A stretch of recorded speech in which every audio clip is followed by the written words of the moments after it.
안녕하세요. 감동과 사연 구독자 여러분. 오늘도 귀한 시간 내어 찾아주셔서 감사합니다. 제가 직접 쓴 새로운 세상 속으로 여러분을 초대합니다.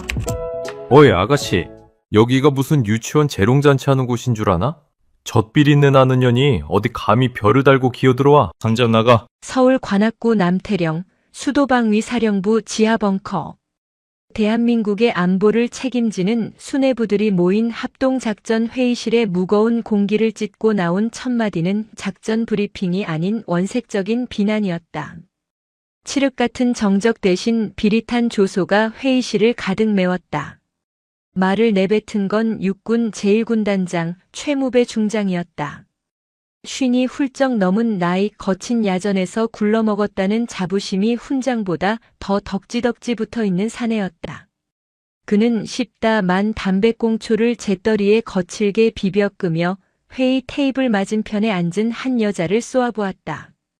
그 시선의 끝에는 한지민이 앉아 있었다. 대한민국 육군 중장, 그리고 전 707 특수임무단 출신. 그녀의 어깨 위에는 은색으로 빛나는 별 3개가 박혀 있었지만 그보다 더 눈에 띄는 것은 그녀의 나이였다. 이제 갓 20 중반이나 되었을까? 앳된 얼굴에는 화장기 하나 없었고 질끈 묶은 머리카락은 단정하다 못해 서늘해 보였다. 그녀의 존재 자체가 이 칙칙하고 늙은 수컷들의 공간에서는 이질적인 덩어리였다. 지민은 미동도 하지 않았다. 그녀의 눈동자는 마치 심해처럼 깊고 어두웠다. 테이블 위에 올려진 그녀의 손은 하얗고 가늘었으나 손마디에는 707 시절 수없이 반복된 훈련으로 박인 굳은 살이 훈장처럼 박혀 있었다. 내 말 안 들려? 한지민 중장이라고 했나? 계급장 그거 어디 인터넷 쇼핑몰에서 샀어? 아니면 뭐 높으신 분들 밤시 중이라도 들고 따냈나? 옆에 앉아있던 제3군단장 오석두 중장이 낄낄거리며 거들었다. 배가 남산만큼 나온 그는 탐욕스러운 눈빛으로 지민의 목선과 가슴께를 훑어내렸다. 야, 최 중장, 말 좀 곱게 해. 그래도 명색이 장군인데. 근데 아가씨, 여기는 진짜 총칼 들고 목숨 거는 군인들 자리야. 소꿉장난하고 싶으면 홍대 가서 버스킹이나 하라고. 회의실에 배석한 다른 참모들과 소장, 준장들이 헛기침하며 눈치를 살폈지만 아무도 그들을 말리지 않았다. 그들에게 한지민은 군인이 아니었다. 그저 군 홍보를 위해 혹은 정치적인 쇼를 위해 만들어진 마스코트이자 남성들의 영역을 침범한 불경한 존재일 뿐이었다. 지민이 천천히 고개를 들었다. 그녀의 입술이 아주 느리게 열렸다. 회의 시작 시간은 정각 9시입니다. 지금은 8시 58분이군요. 사적인 잡담은 거기까지만 하시죠. 그녀의 목소리는 낮고 차분했지만 묘하게 긁히는 쇳소리가 섞여 있어 듣는 사람의 등골을 서늘하게 만들었다. 하지만 최무배는 그 서늘함을 감지하지 못한 채 얼굴을 불그락푸르락하며 책상을 쾅 내리쳤다. 이게 어디서 눈을 똑바로 뜨고 짓거려? 내가 너만한 딸이 있어. 군대 짬밥으로 치면 넌 내 군화 닦을 짬도 안 돼. 어디서 건방지게. 맞아. 요즘 계집애들은 기가 세서 문제라니까. 남자가 하늘인 줄 모르고 말이야. 야, 한지민. 너 707 나왔다며? 거기서 뭐 했냐? 대테러 훈련? 웃기지 마라. 거기서도 얼굴 마담 노릇이나 했겠지. 안 봐도 비디오다. 오석두가 비릿하게 웃으며 지민 쪽으로 몸을 기울였다. 오빠가 좋은 말로 할 때 옷 벗고 나가는 게 좋을 거야. 아니면 이따 회의 끝나고 내 방으로 오든가. 내가 군 생활이 뭔지 아주 뜨겁게 제대로 가르쳐 줄 테니까. 어때? 성희롱. 명백한 모욕이자 군 형법상으로도 중징계 감인 발언이었다. 하지만 이 밀폐된 지하 벙커 안에서 법은 멀고 주먹은 가까웠다. 아니, 권력은 더 가까웠다. 지민은 천천히 자리에서 일어났다. 의자가 바닥을 긁는 소리가 끼익 하고 날카롭게 울렸다. 그녀가 일어서자 170cm가 넘는 훤칠한 키와 단단한 체구가 드러났다. 지금 그 발언 공식적인 회의 석상에서 상급자에 대한 모욕 및 성군기 위반으로 간주해도 되겠습니까? 오석두 중장님.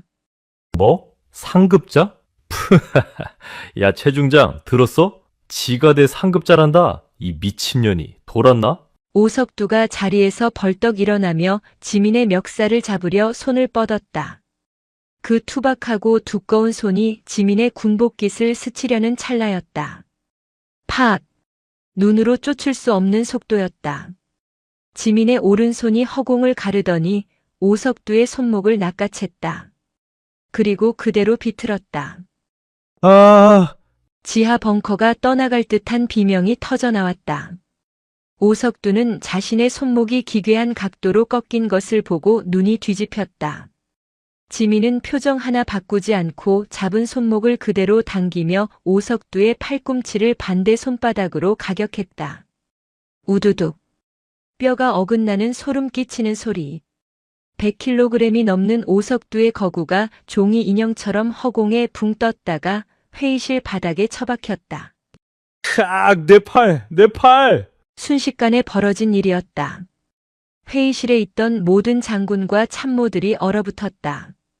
최무배는 입을 벌린 채 멍하니 바닥에 뒹구는 오석두를 바라보았다. 방금 무슨 일이 일어난 것인지 이해할 수 없었다. 저 가냘픈 여자가 덩치 큰 사내를 한 손으로 제압했다? 지민은 바닥에 쓰러져 고통에 몸부림치는 오석두를 내려다보며 먼지를 털듯 손을 툭툭 털었다. 전시 상황이었다면 당신은 지금 목이 꺾여 즉사했을 겁니다. 오석두 중장. 이 미친년이. 헌병 불러. 전현 당장 끌어내. 최무배가 핏대를 세우며 고함을 질렀다. 문 밖에서 대기하던 무장 헌병 2명이 황급히 뛰어들어왔다. 그들은 상황을 파악하지 못해 우왕좌왕했다. 바닥에는 군단장이 쓰러져 있고 그 앞에는 젊은 여자 중장이 서 있다. 뭐해? 당장 전현 체포해. 상관 폭행이다. 하극상이라고. 최무배의 고함에 헌병들이 쭈뼛거리며 지민에게 다가왔다. 한 중장님, 잠시 동행해 주셔야겠습니다. 지민은 고개를 돌려 헌병들을 바라보았다. 그 서늘한 눈빛에 헌병들은 저도 모르게 뒷걸음질 쳤다. 그것은 단순히 계급에서 나오는 위압감이 아니었다. 수많은 사선을 넘어본 자만이 가질 수 있는 살기였다. 물러서. 이건 지휘관들 간의 교육 시간이다. 지민의 나직한 명령에 헌병들은 얼어붙었다. 그녀의 목소리에는 거부할 수 없는 힘이 실려 있었다. 교육? 치료하라고 있네? 야, 너희들 뭐해? 내가 쏘르고야. 전현 다리에 구멍을 내서라도 꿀려. 최무배가 자신의 허리춤에 있던 권총을 뽑아들었다. 이성을 잃은 것이 분명했다. 회의실 안은 순식간에 아수라장이 되었다. 참모들이 비명을 지르며 책상 밑으로 숨었다. 지민은 권총을 든 최무배를 향해 천천히 걸음을 옮겼다. 총구가 자신의 이마를 겨누고 있음에도 그녀의 걸음에는 망설임이 없었다. 오지마, 오면 쏜다. 진짜 쏴. 최무배의 손이 덜덜 떨렸다. 상대를 죽일 듯이 노려보는 지민의 눈빛에 압도된 것이다. 그녀는 마치 맹수 앞에서도 눈 하나 깜짝하지 않는 사냥꾼 같았다. 707 특임대 복무 시절 저는 테러범 12명이 점거한 건물의 단신으로 진입해 인질 전원을 구출하고 테러범 전원을 사살했습니다. 지민이 한 걸음 더 다가갔다. 이제 총구와 그녀의 이마 사이는 불과 한 뼘 거리였다. 그때 테러범 리더가 내 머리에 총을 겨누고 있었죠. 지금 당신처럼. 닥쳐. 당신은 방아쇠를 당길 깡도 없잖아. 똥별. 이 씨발. 최무배가 눈을 질끈 감고 방아쇠를 당기려는 순간이었다. 지민의 몸이 유령처럼 흐릿해졌다. 탕. 총성이 울렸지만 총알은 허공을 갈랐다. 지민은 이미 최무배의 품 안으로 파고든 뒤였다. 퍽. 명치에 꽂히는 묵직한 주먹. 최무배는 숨도 쉬지 못하고 컥 소리를 내며 무릎을 꿇었다. 권총이 힘없이 바닥으로 떨어졌다. 지민은 쓰러지는 최무배의 머리채를 잡아 그대로 회의 테이블 위에 처박았다. 쾅! 유리잔들이 깨지고 서류들이 사방으로 흩날렸다. 지민은 테이블 위에 널브러진 최무배의 귀에 대고 속삭였다. 계급장 떼고 붙으면 당신들은 나한테 3초도 못 버텨. 그런데 계급장 붙이고도 이 모양이면 어떡하나? 국가 안보가 걱정돼서 잠이 안 오겠네. 지민은 고개를 들어 공포에 질려있는 나머지 장군들과 참모들을 둘러보았다. 그녀의 시선이 닿는 곳마다 사람들이 움찔거리며 시선을 피했다. 오늘 이 자리는 다가올 한반도 전면전에 대비한 합동작전 훈련 회의입니다. 여자니 남자니 나이가 어리니 많으니 따질 시간 있으면 작전 지도나 한 번 더 보십시오. 그녀는 주머니에서 손수건을 꺼내 최무배의 머리채를 잡았던 손을 꼼꼼하게 닦았다. 그리고 바닥에 뒹구는 오석두와 책상에 머리를 박고 기절한 최무배를 헌병들에게 눈짓으로 가리켰다. 의무대로 이송해. 그리고 회의록에는 훈련 도중 부상이라고 적어. 헌병들은 군말 없이 두 장군을 질질 끌고 나갔다. 회의실에는 기묘한 침묵만이 남았다. 지민은 흐트러진 군복 상의를 매무새 있게 정리하고 자신의 자리에 다시 앉았다. 그리고 아무 일도 없었다는 듯이 앞에 놓인 작전 계획서를 펼쳤다. 자, 그럼 회의 시작하겠습니다. 먼저 수도권 방공망 취약 지점에 대한 보고부터 하죠. 그 누구도 토를 달지 못했다. 아니, 감히 숨소리조차 크게 낼 수 없었다. 이 앳된 얼굴의 여자 중장이 늑대 굴에 들어온 양이 아니라 양의 탈을 쓴 티라노사우루스라는 것을 뼈저리게 깨달았기 때문이었다. 그러나 지민은 알고 있었다. 이것은 시작일 뿐이라는 것을. 오늘의 이 굴욕을 갚기 위해 저들은 더 더럽고 치졸한 방법으로 그녀를 공격해 올 것이다. 그녀의 뒤를 캐고 함정을 파고 온갖 모략을 꾸밀 것이다. 상관없어. 지민은 펜을 들어 지도 위에 서울 한복판 용산의 붉은색으로 동그라미를 쳤다. 다 덤벼. 내 방식대로 아주 철저하게 밟아줄 테니까. 그녀의 입가에 서늘한 미소가 번졌다. 707 시절 미친 사냥개라고 불렸던 그녀의 본능이 다시금 깨어나고 있었다. 회의가 끝난 후 지민은 관용차에 오르지 않고 홀로 남태령 고개를 걸어 내려왔다. 어둠이 내려앉은 서울의 야경이 눈앞에 펼쳐졌다. 화려한 불빛 아래 감춰진 부패와 욕망들. 그녀가 지켜야 할 조국은 아름답지만 그 조국을 갉아먹는 내부의 적들은 너무나도 추악했다. 그때 주머니 속의 보안폰이 진동했다. 발신자 표시 제한. 지민은 잠시 망설이다 통화 버튼을 눌렀다. 한지민 중장, 나야. 국방부 장관. 수화기 너머로 들려오는 굵직한 목소리. 충성. 지민은 짧고 간결하게 답했다. 자네, 오늘 회의실에서 사고 쳤다며? 최 중장이랑 오 중장을 반죽음으로 만들어놨다고 보고가 들어와서. 훈련의 일환이었습니다. 실전적인 격투 시범을 보였을 뿐입니다. 허허, 대단해. 역시 내가 눈여겨본 인재야. 하지만 조심하게. 그놈들 뒤끝이 아주 긴 놈들이야. 특히 최 중장은 정치권이랑 끈이 닿아 있어. 내일 당장 국정감사장에서 자네를 난도질하려 들 거야. 각오하고 있습니다. 그리고 하나 더. 정보사 쪽에서 냄새를 맡은 것 같아. 자네가 707 시절 수행했던 그 작전에 대해서 말이야. 지민의 걸음이 뚝 멈췄다. 그 작전. 절대 밖으로 새어나가서는 안 되는 그녀의 군 생활 중 유일한 오점이자 가장 참혹했던 기억. 누군가 자네 파일을 열어보려고 시도했네. 암호가 걸려있어서 실패했지만 흔적이 남았어. 조심해. 내부는 적, 외부도 적이야. 믿을 건 자네 자신뿐이네. 전화가 끊어졌다. 지민은 핸드폰을 꽉 쥐었다. 손끝이 하얗게 질렸다. 차가운 밤바람이 그녀의 뺨을 스치고 지나갔다. 그 작전을 알고 있다니. 그건 국가 기밀 중에서도 최고 등급인 1급 기밀이었다. 관련된 자들은 모두 죽거나 사라졌다. 살아남은 건 오직 지민뿐이었다. 그런데 누가? 그때였다. 지민의 등 뒤로 날카로운 살기가 느껴졌다. 그녀는 반사적으로 몸을 숙이며 옆으로 굴렀다. 핑. 무언가가 그녀의 귀를 스치고 지나가 가로수에 박혔다. 소음기가 장착된 적용용 탄환이었다. 지민은 가로수 뒤에 몸을 숨기고 숨을 골랐다. 남태령의 어두운 숲속 어디선가 저격수가 그녀를 노리고 있다. 시작인가? 지민은 입고 있던 정복 재킷을 벗어 손에 감았다. 하이힐을 벗어 던지고 맨발로 아스팔트 바닥을 디뎠다. 장군의 품위 따위는 필요 없다. 지금부터는 생존이다. 나와라. 숨어있지 말고. 지민이 어둠을 향해 낮게 으르렁거렸다. 그녀의 눈빛이 다시 한번 707 시절 전장을 누비던 미친 사냥개의 눈으로 변해 있었다. 오늘 밤 서울의 별 하나가 붉게 물들 준비를 하고 있었다. 탕! 두 번째 총성이 밤 공기를 갈랐다. 이번에는 훨씬 가까웠다.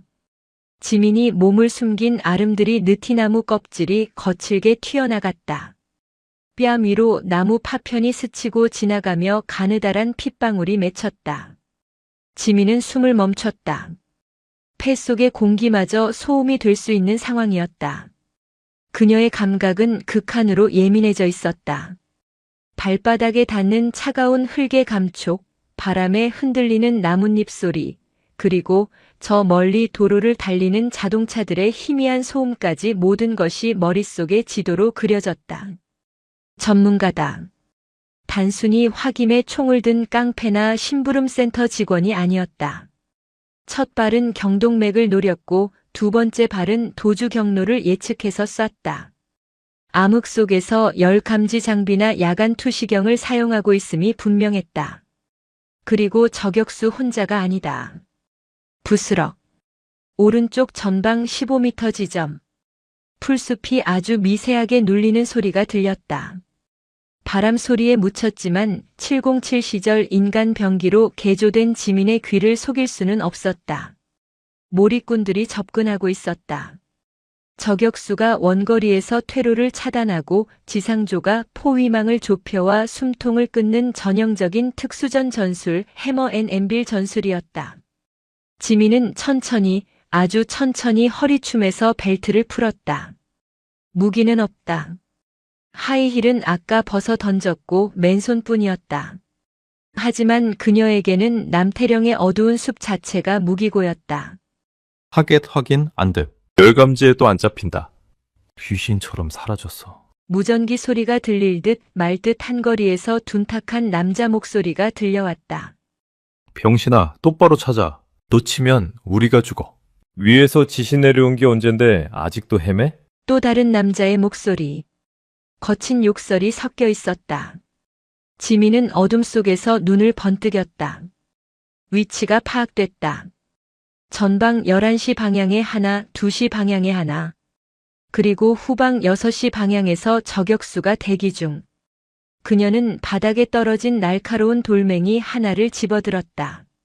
손안에 딱 들어오는 묵직한 돌이었다. 지민은 돌멩이를 반대편 덤불 쪽으로 힘껏 던졌다. 툭. 투두둑. 거기다! 쏴! 피웃, 피웃, 피웃.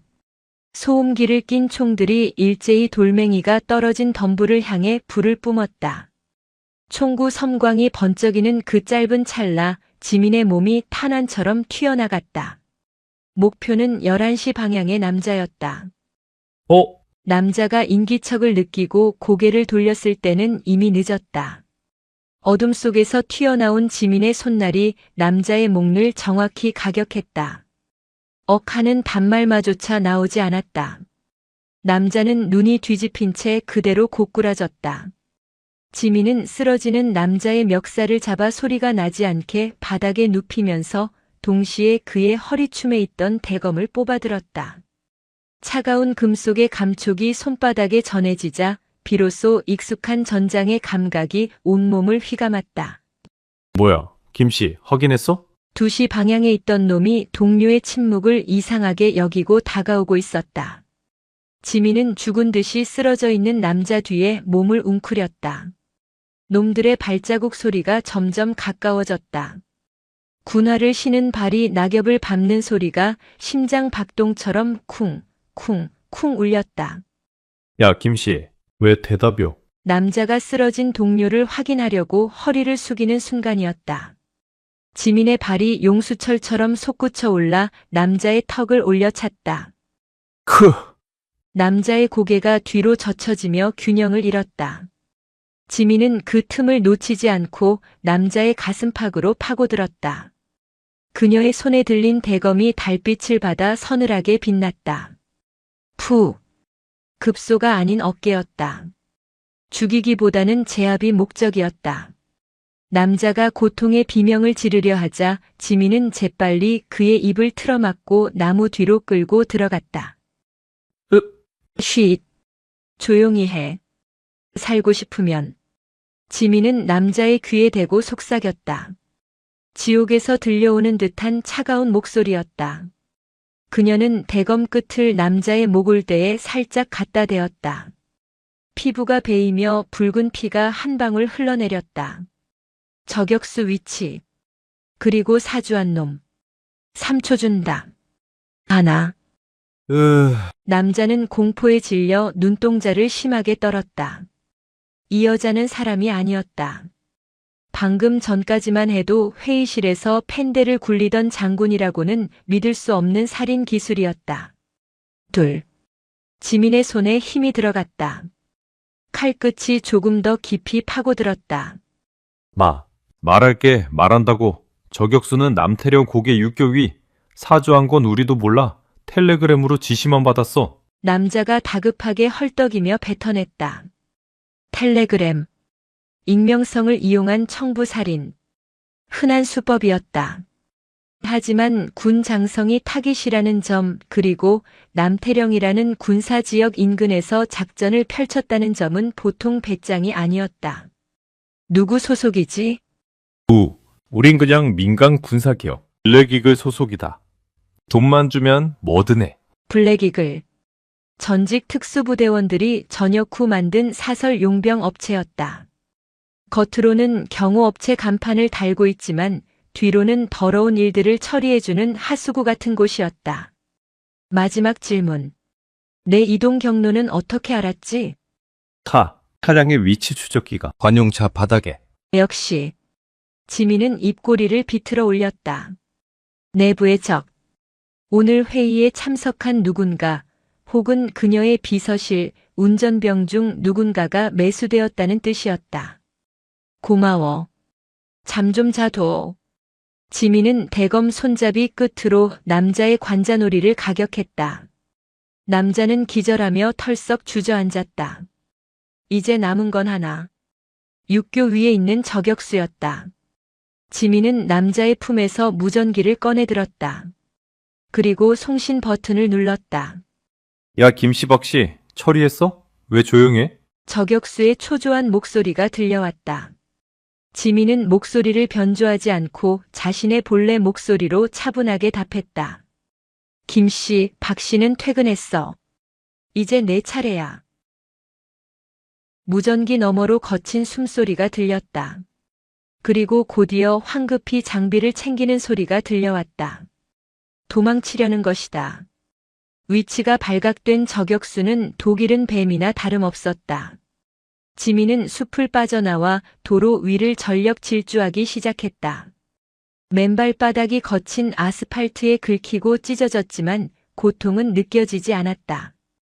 그녀의 몸은 오직 사냥감을 잡아야 한다는 본능으로만 움직였다. 남태령 고개 정상 부근 육교 위에서 검은 그림자가 뛰어내려와 반대편 산길로 도주하는 것이 보였다. 지민은 가드레일을 훌쩍 뛰어넘어 놈의 뒤를 쫓았다. 심장이 터질 듯이 뛰었다. 숨이 턱 끝까지 차올랐다. 하지만 그녀의 눈은 흔들리지 않았다. 707 시절 천리 행군을 밥 먹듯이 하고 산악구보로 단련된 그녀의 체력은 웬만한 성인 남성을 압도했다. 거리가 점점 좁혀졌다. 50m, 30m, 10m. 이 미친 독사 같은 년이. 쫓기던 저격수가 멈춰서서 소총을 들어 올렸다. 조준할 시간은 없었다. 그는 지향 사격 자세로 방아쇠를 당겼다. 투두두둑. 총알이 지민의 발치에 흙먼지를 일으켰다. 지민은 몸을 낮게 깔고 슬라이딩하며 놈의 다리를 향해 파고들었다. 퍽! 가속도가 붙은 태클이 저격수의 정강이를 강타했다. 뼈가 부러지는 소리와 함께 저격수가 비명을 지르며 나뒹굴었다. 소총이 저 멀리 튕겨나갔다. 지민은 틈을 주지 않고 저격수의 위에 올라탔다. 그리고 주먹을 놈의 앞면에 꽂아 넣었다. 끄아! 한 번, 두 번, 세 번. 지민의 주먹이 내리꽂힐 때마다 저격수의 얼굴이 피범벅으로 변해갔다. 그녀는 분노를 담아 주먹을 휘둘렀다.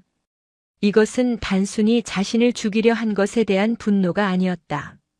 신성한 국방의 의무를 돈벌이 수단으로 전락시키고 군복 입은 자의 명예를 더럽힌 것에 대한 응징이었다. 저격수가 축 늘어졌다. 의식을 잃은 것이다. 지민은 거친 숨을 몰아쉬며 자리에서 일어났다. 손등이 까져 피가 배어나왔다. 그녀는 하늘을 올려다보았다. 서울의 밤하늘은 붉은 가로등 불빛에 가려 별 하나 보이지 않았다. 그녀는 주머니에서 자신의 핸드폰을 꺼냈다. 다행히 액정은 깨졌지만 작동은 되었다. 그녀는 단축번호 1번을 눌렀다. 여보세요? 충성. 무슨 일이십니까, 사령관님? 이 늦은 시간에. 그녀의 전속 부관 김아진 대위였다.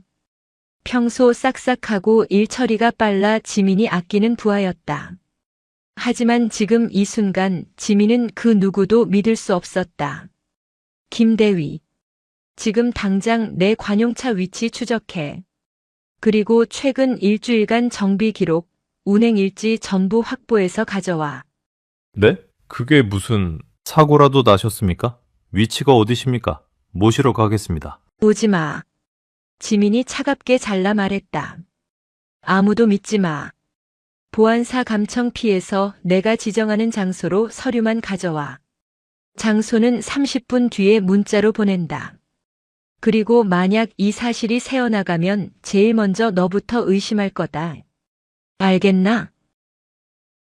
알겠습니다. 명심하겠습니다. 전화를 끄는 지민은 널브러진 저격수를 내려다보았다. 이놈을 경찰에 넘겨봤자 윗선에서 손을 쓰면 꼬리 자르기로 끝날 것이다. 증거 불충분으로 풀려나거나 유치장에서 의문사할 수도 있다. 내가 직접 처리한다. 지민은 저격수의 멱살을 잡고 질질 끌고 갔다. 근처에 폐쇄된 방공호가 있다는 것을 알고 있었다. 오늘 밤 그곳이 신문실이 될 것이다. 2시간 뒤 관악구 신림동의 허름한 모텔방. 지민은 욕실 거울 앞에 섰다. 거울 속에 비친 그녀의 몰골은 처참했다. 찢어진 정복 셔츠, 헝클어진 머리, 얼굴과 목에 난 생채기, 그리고 흙투성이가 된 맨발. 하지만 거울 속 그녀의 눈빛만은 형형하게 살아있었다. 그녀는 샤워기를 틀었다. 차가운 물줄기가 머리 위로 쏟아졌다. 핏물과 흙탕물이 섞여 배수구로 흘러들어갔다. 방공호에서 알아낸 정보는 충격적이었다. 블랙이글에 의뢰를 넣은 계좌의 추적. 그 끝에는 최무배나 오석두 같은 멍청한 장군들이 아니었다. 그들은 그저 이용당한 장기말에 불과했다. 백두산. 저격수가 고문 끝에 토해낸 단어였다. 대한민국 군부 내에 존재하는 사조직. 군복 입은 정치인들이 모여 만든 비밀 결사대. 그들이 움직이기 시작한 것이다. 왜? 고작 20대 여성 중장 하나 때문에? 아니다.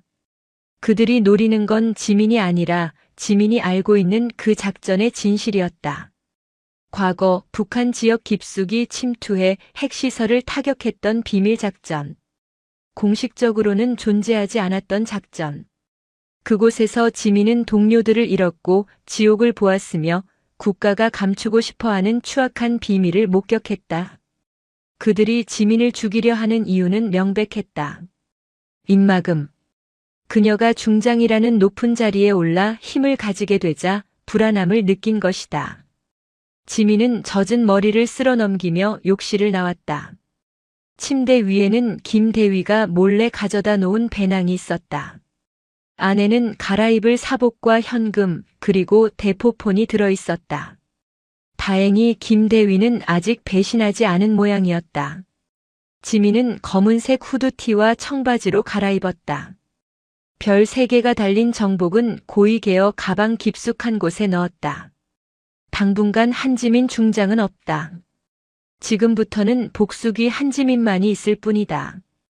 띠링. 새로 켠 대포폰으로 문자가 하나 도착했다. 발신자 표시 제한. 선물은 잘 받았나? 남태령 산책이 즐거웠기를 바라네. 다음번엔 산책이 아니라 장례식이 될 거야. 백두산.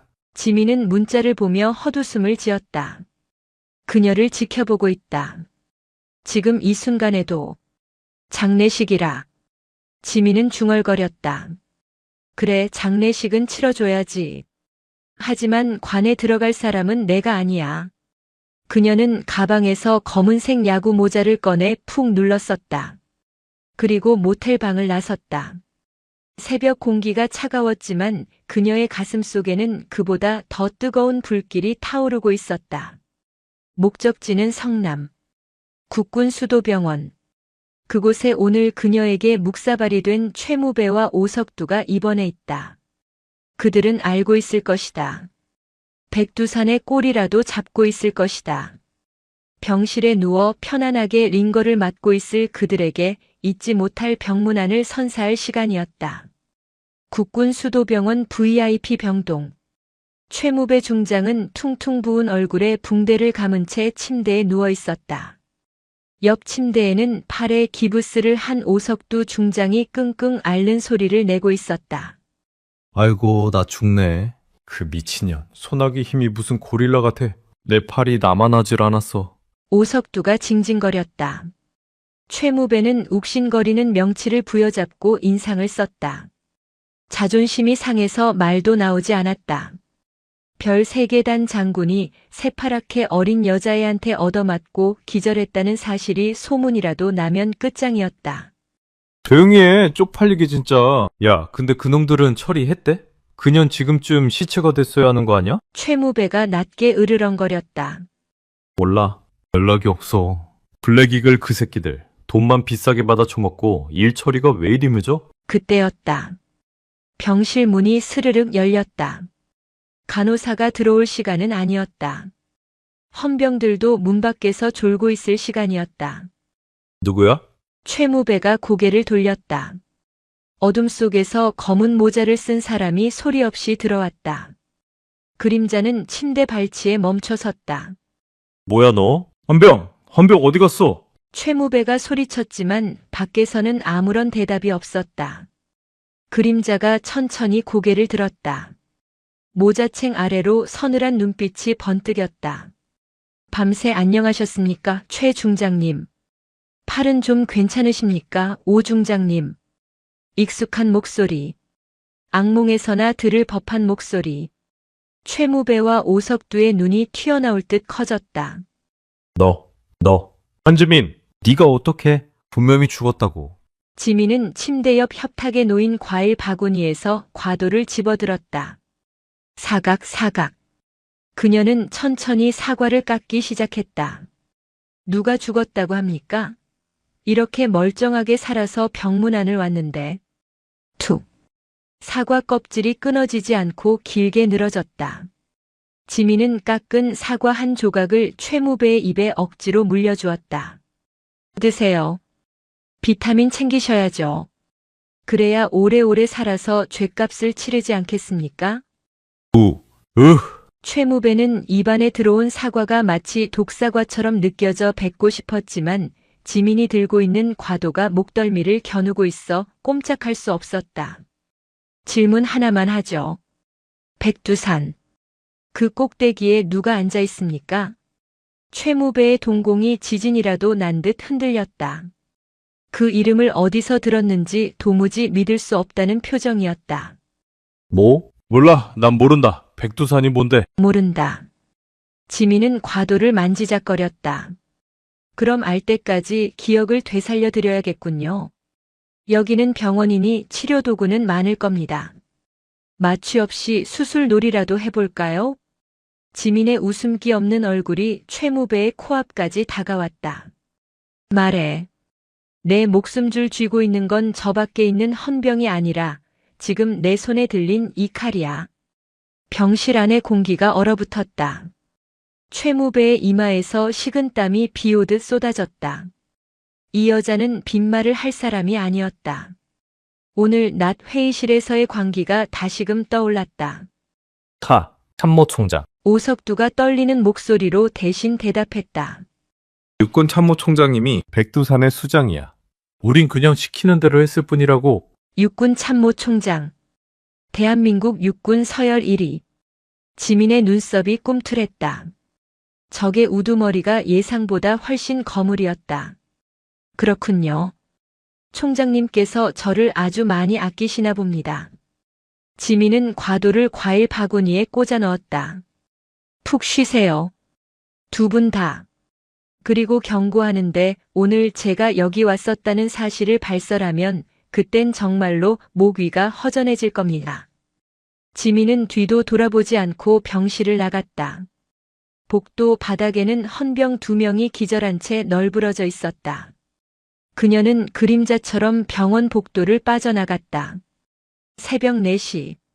동이 터오기 전 가장 어두운 시간. 지민은 병원 주차장에서 하늘을 올려다보았다. 육군 참모총장 강진혁. 그녀가 평소 존경에 맞지 않았던 군인. 청렴하고 강직하기로 소문난 그가 자신을 죽이려는 흑막이라니. 배신감이 뼛속까지 사무쳤다. 좋아. 끝까지 가보자. 지민은 주먹을 불끈 쥐었다. 이제 전쟁은 시작되었다. 별들의 전쟁이 아니라 괴물과 괴물의 전쟁이 될 것이다. 그녀는 어둠 속으로 몸을 감췄다. 서울의 새벽 안개가 그녀의 뒷모습을 삼켰다. 서울의 하늘이 뚫린 듯 비가 쏟아지고 있었다. 회색빛 도시를 집어삼킬 듯 쏟아지는 폭우는 밤사이 흘린 피와 흔적들을 씻어내리라 작정한 것 같았다. 하지만 그 빗물로도 씻겨 내려가지 않는 것이 있었다. 바로 한 여자를 향한 거대하고 추악한 누명의 굴레였다. 오전 7시 서울역 대합실. 출근길에 나선 수만 명의 인파가 젖은 우산을 털며 바쁘게 오가고 있었다. 그 소란스러운 틈바구니 속 낡은 회색 후드를 깊게 눌러쓴 한지민이 대형 전광판을 올려다보고 있었다. 뉴스 특보가 흘러나오고 있었다. 속보입니다. 육군 합동작전 훈련 도중 상관을 폭행하고 무장 탈영한 육군 중장에 대한 체포영장이 발부되었습니다. 국방부는 해당 장교가 심각한 외상 후 스트레스 장애로 인한 정신 착란 증세를 보이고 있으며 현재 실탄을 소지한 채 도주 중이라고 밝혔습니다. 시민 여러분께서는 화면 가득 정복을 입은 지민의 증명사진이 떠올랐다. 단정하고 결의에 찬 눈빛. 불과 어제까지만 해도 최연소 여성 장군, 군의 희망이라 불리던 그 사진이 이제는 미치광이 무장 탈영병의 현상 수배 전단이 되어 있었다. 지민은 마스크 안에서 쓴웃음을 지었다. 상관 폭행, 무장 탈영, 정신 착란. 예상했던 시나리오였지만 막상 눈으로 확인하니 속이 메스꺼웠다. 그들은 지민을 사회적으로 매장하는 것부터 시작했다. 이제 그녀를 돕는 자는 공범이 되고 그녀를 신고하는 자는 애국자가 된다. 대한민국 전체가 그녀의 감옥이자 적이 된 것이다. 어우, 무섭네. 여자 장군이라더니 완전 미친년 아니야? 저런 사람이 별을 달고 있었다니 나라 꼴 잘 돌아간다. 옆에 서 있던 중년 남자가 혀를 차며 말했다. 지민은 모자를 더 깊게 눌렀었다. 사람들의 수군거림이 벌레떼처럼 귓가에 달라붙었다. 그녀는 주머니 속에서 진동하는 대포폰을 꽉 쥐었다. 그 누구에게도 연락할 수 없다. 연결되는 순간 위치가 노출된다. 지민은 인파를 거슬러 서울역을 빠져나왔다. 쏟아지는 비가 후드티를 적셨지만 우산을 쓸 생각조차 들지 않았다. 차가운 빗방울이 뜨겁게 달아오른 머리를 식혀주길 바랄 뿐이었다. 그녀의 발길이 향한 곳은 영등포구 물레동, 철공소 골목이었다. 재개발을 앞두고 있어 낮에도 을씨년스러운 곳. 쇠 깎는 소리와 용접 불꽃만이 가득한 미로 같은 골목. 그곳에 그녀가 707 시절부터 알고 지낸 유일한 조력자가 있었다. 철컥 위잉. 녹슨 셔터들이 올라가는 소리가 빗소리에 섞여 들려왔다. 기름 냄새와 쇠 비린내가 진동했다. 지민은 익숙하게 골목 깊숙한 곳, 간판도 없는 허름한 창고 앞으로 걸어갔다. 똑똑똑똑. 특정한 박자로 철문을 두드렸다. 잠시 후 굳게 닫혀있던 철문의 작은 구멍이 열리고 누군가의 눈이 번뜩였다. 누구요? 걸걸한 노인의 목소리. 비 오는 날엔 막걸리 외상값 받으러 왔습니다. 지민이 나직하게 암호를 댔다. 잠시 정적이 흐르더니 끼익 하는 둔탁한 소음과 함께 철문이 열렸다. 어서 들어와. 꼴이 말이 아니구만, 장군님. 안으로 들어서자 후끈한 열기와 함께 각종 기계 부품과 총기들이 산더미처럼 쌓인 내부가 드러났다. 주인장인 박영감은 기름때 묻은 수건으로 손을 닦으며 지민을 맞이했다. 그는 과거 정보사 공작관들을 위해 특수 장비를 제작해주던 전설적인 기술자였다. 뉴스 봤어요? 지민이 젖은 후드를 벗으며 물었다. 박영감은 혀를 끌끌 찼다. 온 세상이 떠들썩한데 모를 리가 있나. 아주 대역죄인이 되셨더구만. 정신병자 취급까지 받고. 필요한 게 있어서 왔어요. 오래 있을 시간 없어요. 지민은 단도직입적으로 말했다. 박영감은 말없이 담배 한 대를 입에 물고 불을 붙였다. 매캐한 연기가 공중으로 흩어졌다. 말해봐. 뭘 원하나? 탱크라도 만들어줄까? 흔적 안 남는 총. 그리고 방탄조끼. 특수 통신망 감청기. 마지막으로 이동할 차. 박영감은 담배 연기를 길게 내뿜으며 지민을 빤히 쳐다봤다. 상대는 누구야? 경찰? 아니면 헌병? 백두산. 박영감의 손이 멈칫했다. 타들어가던 담배재가 바닥으로 떨어졌다. 그의 눈빛이 순식간에 날카로워졌다.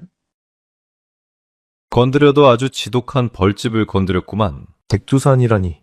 그 늙은 구렁이들이 아직도 살아있었나? 박영감은 한숨을 내쉬며 창고 구석에 있는 낡은 금고로 걸어갔다. 돈은 필요 없어. 어차피 자네가 죽으면 나도 무사하지 못할 테니. 대신 하나만 약속해. 살아서 이 나라 꼴 좀 제대로 받거나. 내 손주 녀석 군대 갈 때쯤엔 적어도 똥별들 배불리는 곳은 아니었으면 하니까. 그가 금고에서 꺼내 던져준 것은 검은색 천으로 쌓인 묵직한 꾸러미였다. 지민이 천을 풀자 기름칠이 잘 된 소음 권총 2자루와 탄창, 그리고 얇지만 강도가 높은 최신형 방탄조끼가 드러났다. 너시어째야. 장선 흔적 초에 안 돼. 조끼는 세라믹 합금이라 소총탄도 두어 발은 막을 거야. 차는 뒷문 쪽에 세워둔 탑차를 써. 짐칸에 짐이 좀 실려 있어서 검문 피하기 좋을 거야. 고마워요, 영감님. 지민이 장비를 챙겨 몸에 장착하는 동안 박영감은 창고의 CCTV 모니터를 힐끔거렸다. 물레동 골목 어귀를 비추는 화면이었다. 그런데 손님을 달고 왔나? 박영감의 목소리가 낮게 깔렸다. 지민의 손이 멈췄다. 골목 입구. 검은색 승합차 3대. 그리고 우비를 입은 놈들. 움직임이 예사롭지 않아. 경찰은 아니야. 지민이 모니터로 다가갔다. 화면 속 비를 뚫고 검은 우비를 입은 남자들이 대열을 맞춰 골목으로 진입하고 있었다. 그들의 손에는 긴 막대기 같은 것이 들려 있었다. 우산이 아니었다. 소음기가 장착된 기관단총이었다. 추적당했어. 어떻게? 지민은 입술을 깨물었다. 휴대폰도 껐고 차량도 바꿨고 CCTV가 없는 골목만 골라다녔다. 그런데 어떻게 냄새를 맡았을까? 그때 모니터 속에 선두에 선 남자가 고개를 들어 정확히 CCTV 카메라를 쳐다보았다. 비에 젖은 머리카락 사이로 드러난 얼굴. 오른쪽 눈을 가로지르는 긴 흉터. 그리고 소름 끼치도록 차가운 무표정. 지민의 눈동자가 흔들렸다.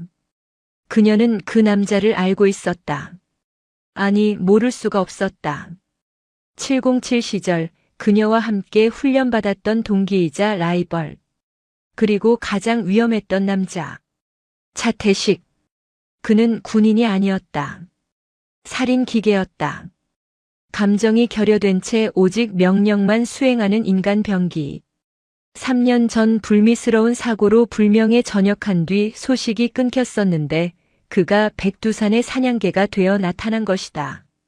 아는 놈인가? 박영감이 물었다. 옛 동료요. 아니, 이제는 적이죠. 지민은 탄창을 권총에 결합하며 장전 손잡이를 당겼다. 철컥.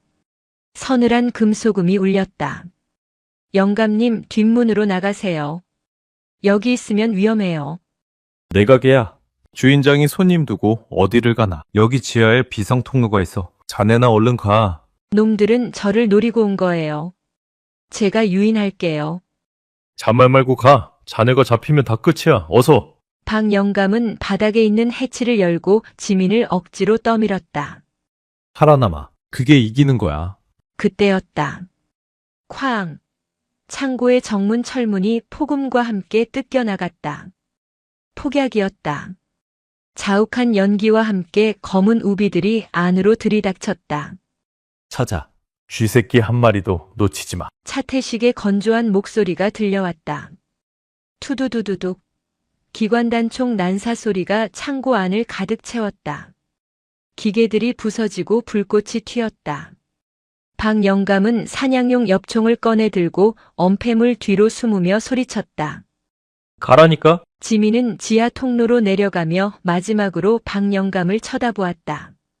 노인의 눈은 결연했다. 그녀는 이를 악물고 해치문을 닫았다. 어둠 속에서 쿵 하는 소리와 함께 위층의 소음이 먹먹해졌다. 지민은 지하 통로를 달렸다. 어둡고 습한 냄새가 코를 찔렀다. 눈물이 핑 돌았지만 닦을 새도 없었다. 박영감의 희생을 헛되이 할 수 없었다. 이 통로는 골목 반대편 폐공장으로 이어진다. 5분 뒤, 지민이 폐공장 맨홀 뚜껑을 열고 지상으로 나왔을 때 빗줄기는 더 굵어져 있었다. 그녀는 박영감이 말한 탑차가 있는 곳으로 달렸다. 하지만 탑차 앞에는 이미 누군가가 와 있었다. 검은 우비를 입은 남자. 차태식이었다. 그는 마치 지민이 이곳으로 나올 것을 미리 알고 있었다는 듯 탑차 보닛 위에 걸터 앉아 비를 맞고 있었다. 오랜만이야. 한지민 중장님. 아니, 이제는 탈영병인가? 차태식이 천천히 고개를 들었다. 빗물이 그의 흉터를 타고 흘러내렸다. 차태식, 내가 왜 거기서 나와? 백두산 똥개 노릇이나 하려고 군복 벗었어? 지민은 권총을 들어 그를 겨눴다. 거리는 10m. 유효 사거리 아니었다. 하지만 차태식은 미동도 하지 않았다. 똥개라. 말은 여전히 험하군. 난 그저 청소부일 뿐이야. 더러운 걸 치우는. 그가 스르륵 보닛에서 내려왔다. 그의 손에는 아무런 무기도 들려있지 않았다. 총은 집어치워. 우리 사이의 총질은 재미없잖아. 위에서 널 생포해오라더군. 내 머릿속에 있는 걸 끄집어내야 한다면서. 차태식이 우비를 벗어 던졌다. 검은색 전술 셔츠 위로 터질 듯한 근육이 드러났다. 그는 손목을 가볍게 풀며 지민을 향해 걸어왔다. 3년 전 대련 기억나? 그때 무승부였지. 오늘 결판을 내보자고. 지민은 알고 있었다. 차태식은 총보다 맨손이 더 위험한 놈이라는 걸. 근접 격투술 교관조차 혀를 내둘렀던 괴물. 하지만 피할 곳은 없었다. 지민은 권총을 허리춤에 꽂아 넣었다. 그리고 전투 태세를 취했다. 빗물이 그녀의 속눈썹에 맺혔다 떨어졌다. 생포? 꿈도 야무지네. 오늘 내 제삿날이야. 해봐. 찢어 죽여줄 테니. 순식간이었다. 두 사람의 거리가 좁혀진 것은 눈 깜짝할 사이였다. 빗물을 튀기며 차태식의 주먹이 지민의 앞면을 향해 날아들었다. 공기를 찢는 파열음이 들릴 정도로 묵직한 일격이었다. 지민은 고개를 틀어 간발의 차로 주먹을 피했다. 동시에 그의 품으로 파고들며 팔꿈치로 명치를 가격했다. 하지만 차태식의 반응 속도는 상상을 초월했다. 그는 지민의 팔꿈치를 손바닥으로 막아내고 그대로 무릎을 들어 지민의 복부를 노렸다. 퍽! 둔탁한 타격음. 지민은 복부를 강타당하고 뒤로 몇 걸음 밀려났다. 숨이 턱 막혔다. 내장이 뒤틀리는 고통이 밀려왔다. 역시 괴물이었다.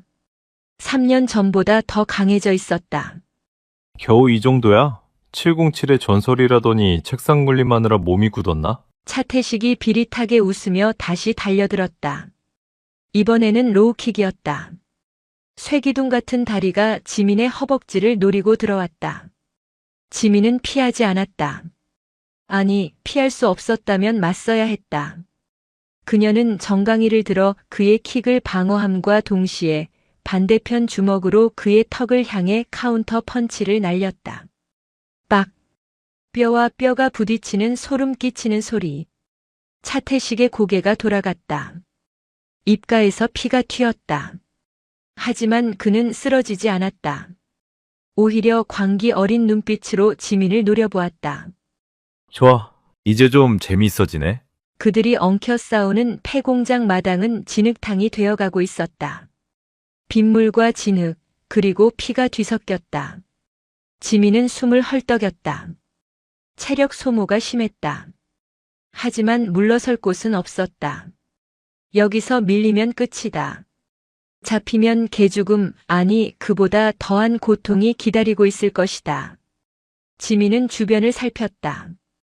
뒹구는 쇠파이프, 깨진 유리조각. 그녀는 살인 기술을 배운 군인이다. 명예로운 결투 따위는 필요 없다. 살아남는 것이 곧 승리다. 차태식이 다시 맹수처럼 덤벼들었다. 그의 손이 지민의 목을 노리고 들어왔다. 그 순간 지민의 눈이 번뜩였다. 그녀는 바닥에 있던 한 줌의 진흙과 자갈을 움켜쥐었다. 그리고 차태식의 눈을 향해 뿌렸다. 크악!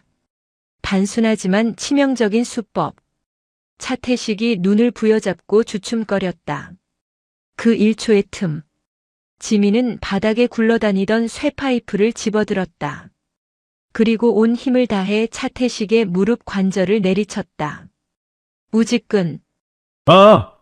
비명소리가 빗소리를 뚫고 울려 퍼졌다. 차태식이 한쪽 무릎을 꿇었다. 지민은 멈추지 않았다. 쇠파이프로 그의 쇄골을 가격하고 비틀거리는 그의 뒤로 돌아가 목을 졸랐다. 리어 네이키드 초크. 경동맥을 압박해 기절시키는 기술이었다. 비겁한. 차태식이 발버둥 쳤지만 이미 승기는 지민에게 넘어와 있었다. 그녀의 팔뚝에 핏줄이 터질 듯 솟아올랐다. 비겁? 이건 스포츠가 아니야. 전쟁이지. 지민이 귓가에 속삭였다. 점점 차태식의 몸에서 힘이 빠져나갔다. 그의 눈이 뒤집히며 축 늘어졌다. 지민은 그가 완전히 기절한 것을 확인하고 나서야 팔을 풀었다. 그녀는 진흙탕의 대자로 뻗어 거친 숨을 몰아쉬었다. 온몸이 부서질 듯 아팠다. 빗물이 입안으로 들어왔다. 비릿한 쇠맛이 났다. 하지만 쉴 틈이 없었다. 곧 다른 놈들이 들이닥칠 것이다. 지민은 비틀거리며 일어났다. 그리고 차태식의 주머니를 뒤져 차 키와 휴대폰을 꺼냈다. 그의 검은색 승합차. 저것이 새로운 이동수단이 될 것이다. 지민은 승합차에 올랐다. 시동을 걸자 묵직한 엔진 소리가 울렸다. 그녀는 백미러로 쓰러진 차태식을 한번 바라보았다. 그리고 엑셀을 밟았다. 물레동 골목을 빠져나가는 그녀의 눈빛은 그 어느 때보다 차갑게 가라앉아 있었다. 이제 그녀의 목적지는 하나였다. 백두산의 심장부. 육군본부가 있는 계룡대. 기다려라, 강진혁.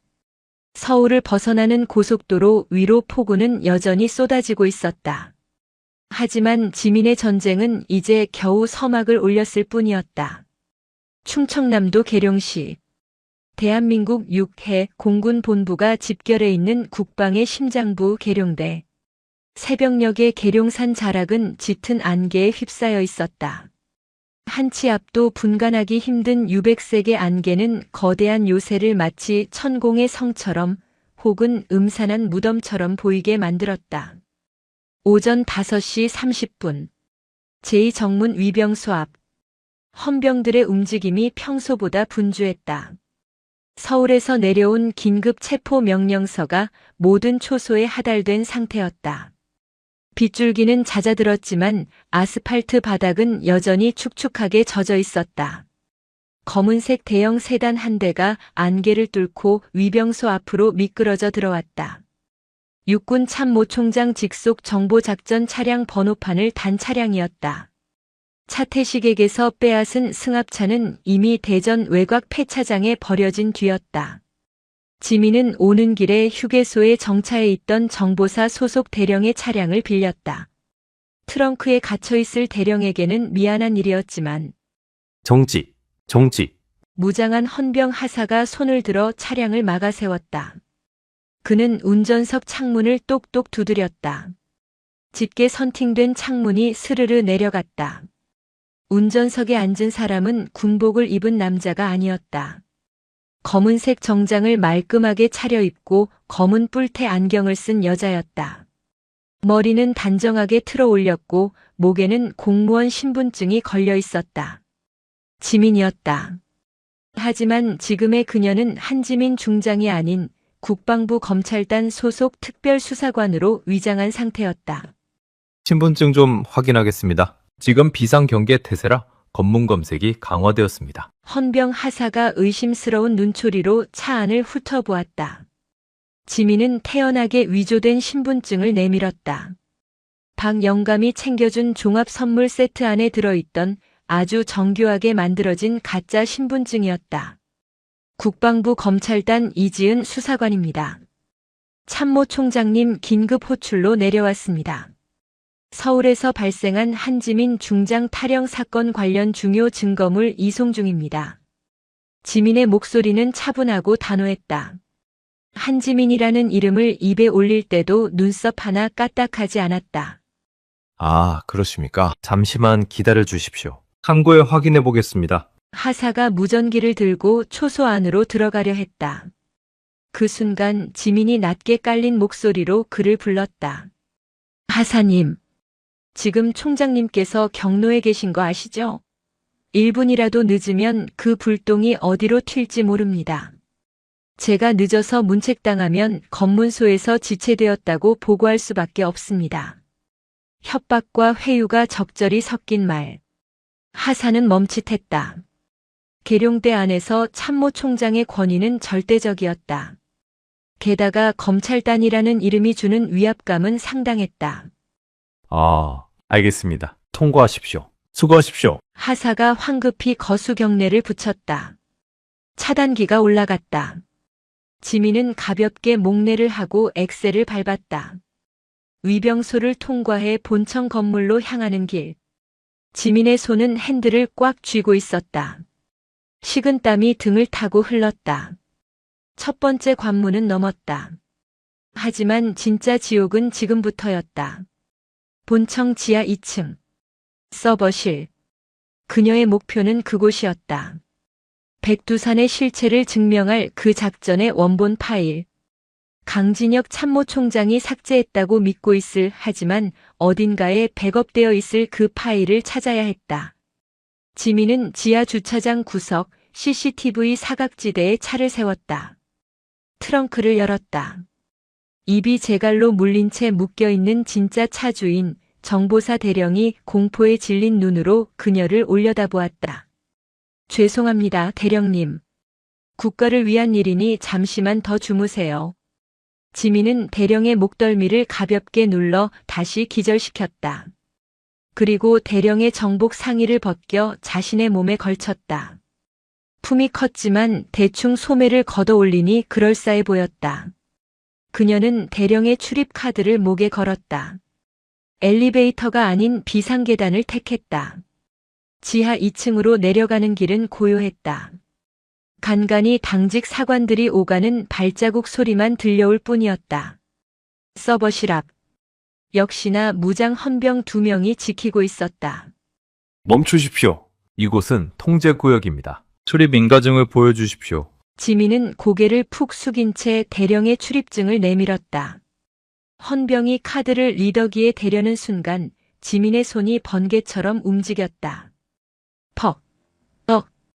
왼쪽 헌병의 목 울대를 손날로 가격하고 동시에 오른쪽 헌병의 명치를 무릎으로 찍어 올렸다.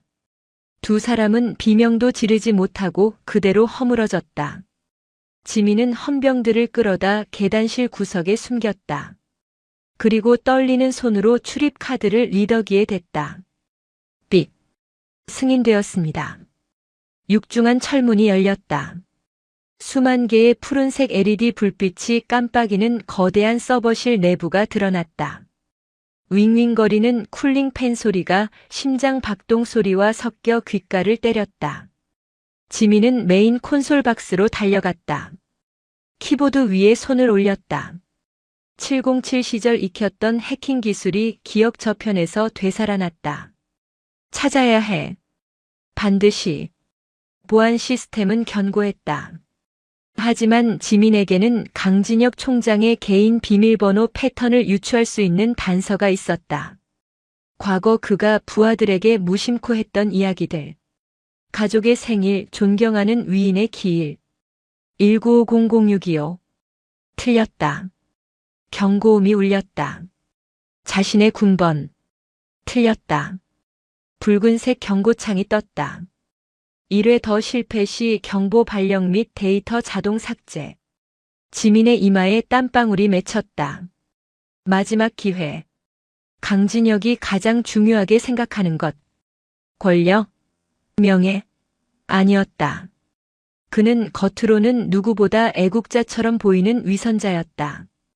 단견지명. 아니야. 한자는 안 써. 그때 문득 스치는 기억이 있었다. 강진혁이 술자리에서 지민에게 했던 말. 한 중장. 군임의 끝은 어딘 줄 아나? 바로 통일이야. 내 손으로 만드는 통일. 지민은 떨리는 손가락으로 입력했다. 통일 대박. 아니, 너무 유치했다. 다시. 북진 통일. 엔터. 띠링. 접속 성공. 환영합니다, 관리자님. 지민은 허탈한 웃음을 터뜨릴 뻔했다. 그토록 거창한 비밀 조직을 이끄는 자의 암호가 고작 이것이라니. 그녀는 빠르게 작전명 흑룡 폴더를 검색했다. 파일이 있었다. 삭제되지 않고 1급 보안특수 자료라는 이름으로 깊숙이 숨겨져 있었다. 지민은 준비해온 외장 하드를 꽂았다. 다운로드 바가 천천히 차오르기 시작했다. 10%, 20%. 거기 누구야? 등 뒤에서 서늘한 고함이 들려왔다. 지민이 흠칫 놀라 뒤를 돌아보았다. 서버실 입구에 권총을 든 장교 한 명이 서 있었다. 그는 헌병이 아니었다. 정보작전 참모부장 김철수 소장이었다. 지민과는 사관학교 선후배 사이이자 한때 그녀가 멘토로 따랐던 사람. 한지민? 네가 여기를 어떻게... 김 소장의 눈이 커졌다. 총구가 흔들렸다. 비켜주십시오, 선배님. 아니, 김 소장님. 이 파일만 가져가면 됩니다. 미쳤어? 지금 온 군대가 널 찾고 있어. 총장님이 널 사살하라고 명령까지 내리셨다고. 당장 그 손 떼고 투항해. 김 소장이 다가왔다. 이 파일 안에 진실이 있습니다. 선배님도 아시잖아요. 3년 전 북한에서 죽어간 제 부하들. 그게 단순한 사고가 아니었다는 거. 닥쳐. 그건 덮어야 해. 국가를 위해서야. 국가를 위해서? 아니요. 강진혁 그 사람의 야망을 위해서겠죠. 다운로드 85%. 김 소장이 방아쇠에 손가락을 걸었다. 지민은 눈을 질끈 감았다 떴다. 그녀는 키보드 옆에 놓여있던 소화기를 집어들었다. 쏘세요. 하지만 쏘는 순간 이 서버실 전체가 불바다가 될 겁니다. 그러면 총장님이 그렇게 아끼시는 북진통일의 꿈도 같이 타버리겠죠. 지민이 소화기 안전핀을 뽑아 던졌다. 김 소장의 눈동자가 흔들렸다. 그 틈을 놓치지 않고 다운로드가 완료되었다. 띠링. 전송 완료. 지민은 외장 하드를 낚아채 주머니에 넣었다. 그리고 김 소장을 향해 달려들었다. 탕. 총성이 좁은 서버실을 울렸다. 총알이 지민의 옆구리를 스치고 지나갔다. 살이 타는 듯한 고통이 느껴졌지만 지민은 멈추지 않았다. 그녀는 김 소장의 손목을 쳐내 권총을 떨어뜨리게 하고 그대로 몸통 박치기로 그를 밀어냈다. 김 소장이 서버렉에 부딪혀 주저앉았다. 지민은 바닥에 떨어진 권총을 발로 차 멀리 보내버렸다. 그녀는 김 소장을 공격하지 않았다. 그는 적이라기보다는 시스템에 순응해버린 나약한 피해자일 뿐이었다. 죄송합니다. 나중에 군사법정에서 뵙죠. 지민은 서버실을 뛰쳐나왔다. 하지만 이미 늦었다. 총소리를 들은 헌병들이 몰려오고 있었다. 지하 2층 침입자 발생. 전병력 지하 2층으로 집결. 사살해도 좋다. 반복한다. 사살해도 좋다. 비상벨 소리가 건물을 집어삼킬 듯 울려 퍼졌다. 붉은색 경광등이 복도를 피처럼 물들였다. 지민은 복도 끝을 향해 전력 질주했다. 앞에서 3명의 헌병이 코너를 돌아 나타났다. 거기서 투두두둑. K1A 기관단총이 불을 뿜었다. 지민은 본능적으로 바닥을 구르며 옆에 있던 사무실 문을 박차고 들어갔다. 나무 문짝이 총알에 벌집이 되었다. 사무실 안에는 여군 부사관 2명이 공포에 질려 떨고 있었다. 지민은 입술에 검지를 갖다 대며 쉬타는 신용을 했다. 그리고 창문을 바라보았다. 이곳은 지하 2층. 창문은 드라이 에어리어 채광을 위한 지하 공간로 연결되어 있었다. 높이는 약 5m. 갈 수 있다. 지민은 의자를 들어 창문을 깨부쉈다. 와장창. 유리 파편이 쏟아져 내렸다. 그녀는 망설임 없이 창틀을 밟고 밖으로 뛰어내렸다. 쿵. 발목에 전해지는 충격. 하지만 구르기 낙법으로 충격을 분산시켰다. 드라이 에어리어는 지상 화단과 연결된 사다리가 있었다. 그녀는 사다리를 타고 미친 듯이 올라갔다. 지상으로 머리를 내밀자마자 서치라이트 불빛이 그녀의 눈을 찔렀다. 타겟 발견. 본청 화단 3시 방향. 사방에서 군화 발소리가 들려왔다. 완전히 포위되었다. 지민은 이를 악물었다. 여기서 잡히면 끝이다. 외장 하드를 뺏기고 쥐도 새도 모르게 제거당할 것이다. 그때였다. 부아앙. 굉음과 함께 군용 레토나 차량 한 대가 화단 경계석을 들이받으며 지민의 앞으로 돌진해 왔다. 타세요. 운전석에서 앳된 목소리가 들렸다. 지민이 놀란 눈으로 쳐다보았다. 그녀의 전속 부관 김아진 대위였다. 배신한 줄 알았던 그가 흑투성이가 된 얼굴로 핸들을 잡고 있었다. 김대위, 너. 설명은 나중에 빨리 타십시오. 저격수 배치됐습니다. 지민은 조수석 문을 열고 뛰어들었다. 문이 닫히기도 전에 김대위가 엑셀을 밟았다. 레토나가 헛바퀴를 돌며 흙을 튀기더니 총알처럼 튀어나갔다. 피웅, 피웅.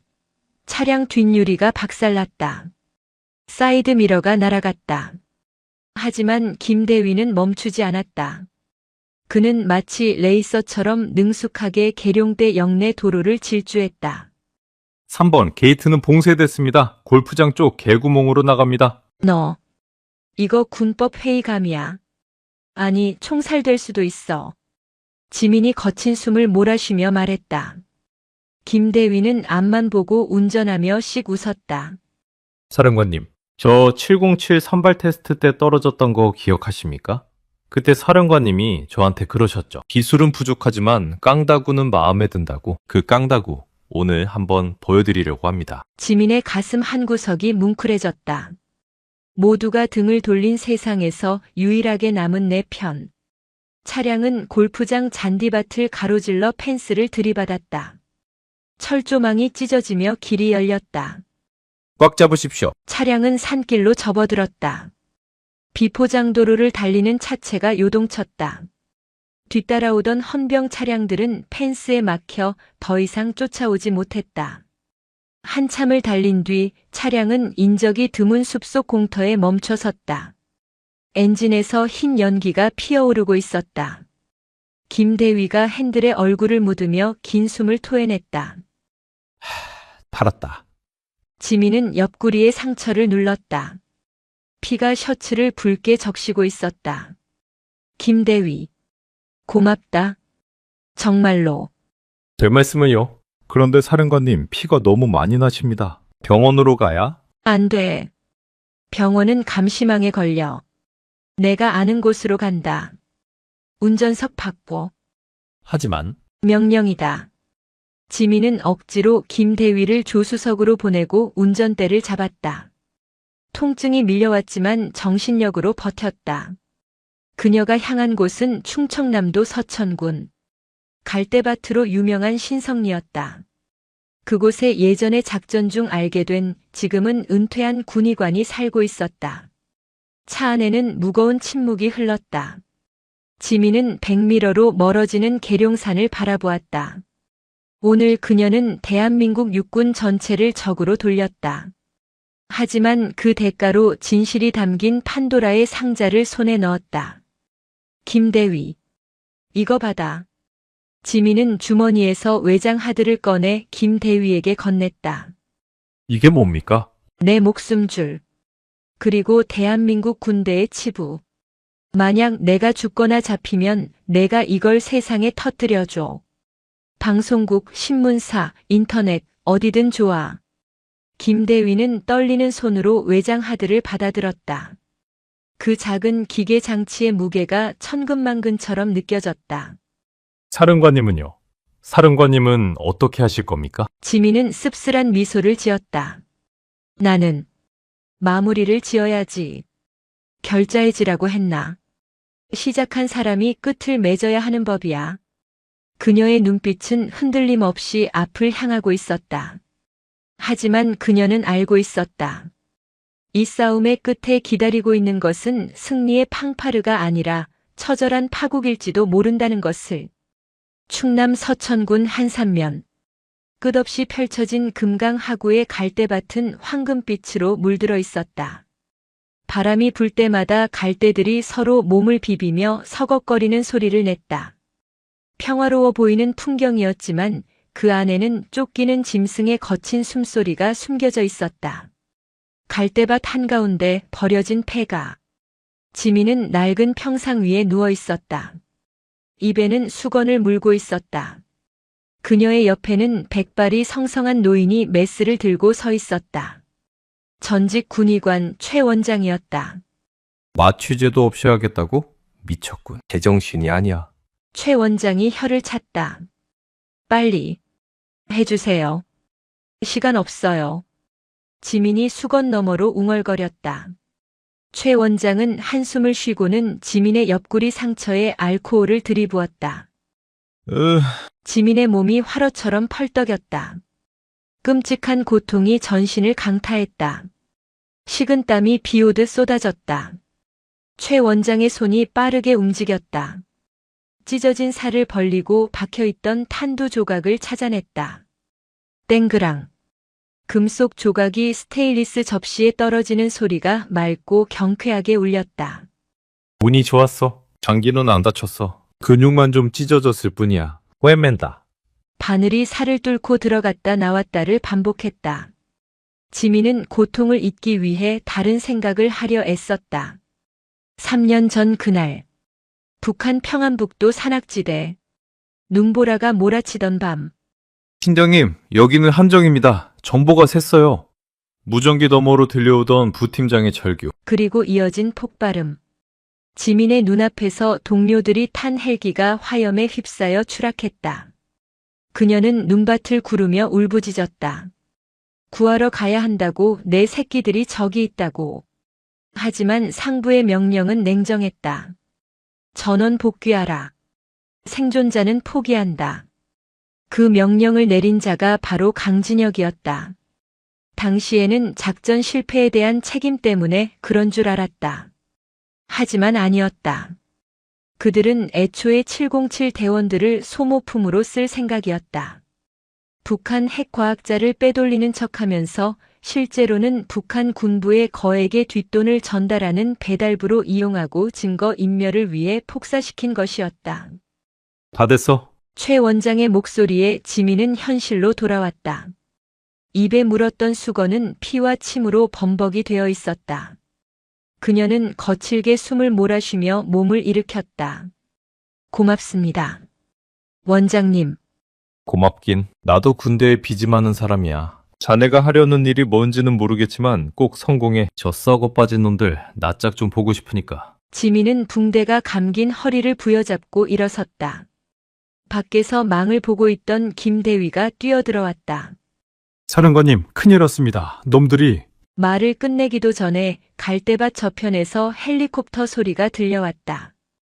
두두두두두. 하늘을 새까맣게 뒤덮은 헬기들. 그리고 지상에는 수십 대의 군용 트럭이 갈대밭을 포위해 오고 있었다. 백두산입니다. 이번엔 특전사 예하여단 병력까지 동원한 것 같습니다. 완전히 포위됐습니다. 김대위의 얼굴이 하얗게 질렸다. 지민은 창틈으로 밖을 내다보았다. 강진혁은 자신의 사병이나 다름없는 블랙이글만으로는 안 되겠다 싶었는지 이제는 정규군까지 움직이고 있었다. 무장공비 소탕작전이라는 명분을 내세웠을 것이다. 아군의 총구가 아군을 향하는 비극적인 상황. 김대위, 너는 여기서 빠져나가. 무슨 말씀이십니까? 같이 죽어도 같이 죽습니다. 아니, 너는 살아야 해. 그 외장 하드 가지고 있지? 그거 가지고 갈대밭 수로를 따라서 도망쳐. 놈들은 나한테 집중할 거야. 싫습니다. 혼자 두고 못 갑니다. 지민은 김대위의 멱살을 잡았다. 명령 불복종할 셈인가? 내가 살아야 진실이 밝혀져. 내가 여기서 시간을 끄는 동안 너는 세상에 알리라고. 그게 내 임무야. 지민의 눈에서 뜨거운 눈물이 흘러내렸다. 김대위도 울고 있었다. 알겠습니다. 꼭 살아계셔야 합니다. 김대위는 눈물을 훔치며 뒷문으로 빠져나갔다. 갈대숲 사이로 그의 모습이 사라졌다. 지민은 깊은 숨을 들이마셨다. 통증은 더 이상 느껴지지 않았다. 오직 서늘한 분노와 전이만이 남았다. 그녀는 박 영감에게 받았던 소음, 권총과 예비 탄창을 점검했다. 그리고 최 원장의 창고에 있던 녹슨 낫 하나를 집어들었다. 707의 방식대로 지민은 갈대밭으로 걸어 들어갔다. 키보다 높게 자란 갈대들이 그녀의 모습을 감췄다. 바람이 불었다. 갈대들이 파도처럼 일렁였다. 수색하라. 발견 즉시 발포하라. 지휘관의 고함과 함께 수백 명의 군인들이 갈대밭으로 진입했다. 하지만 그들은 몰랐다. 갈대밭 안에는 상처 입은 사자가 숨어 있다는 것을.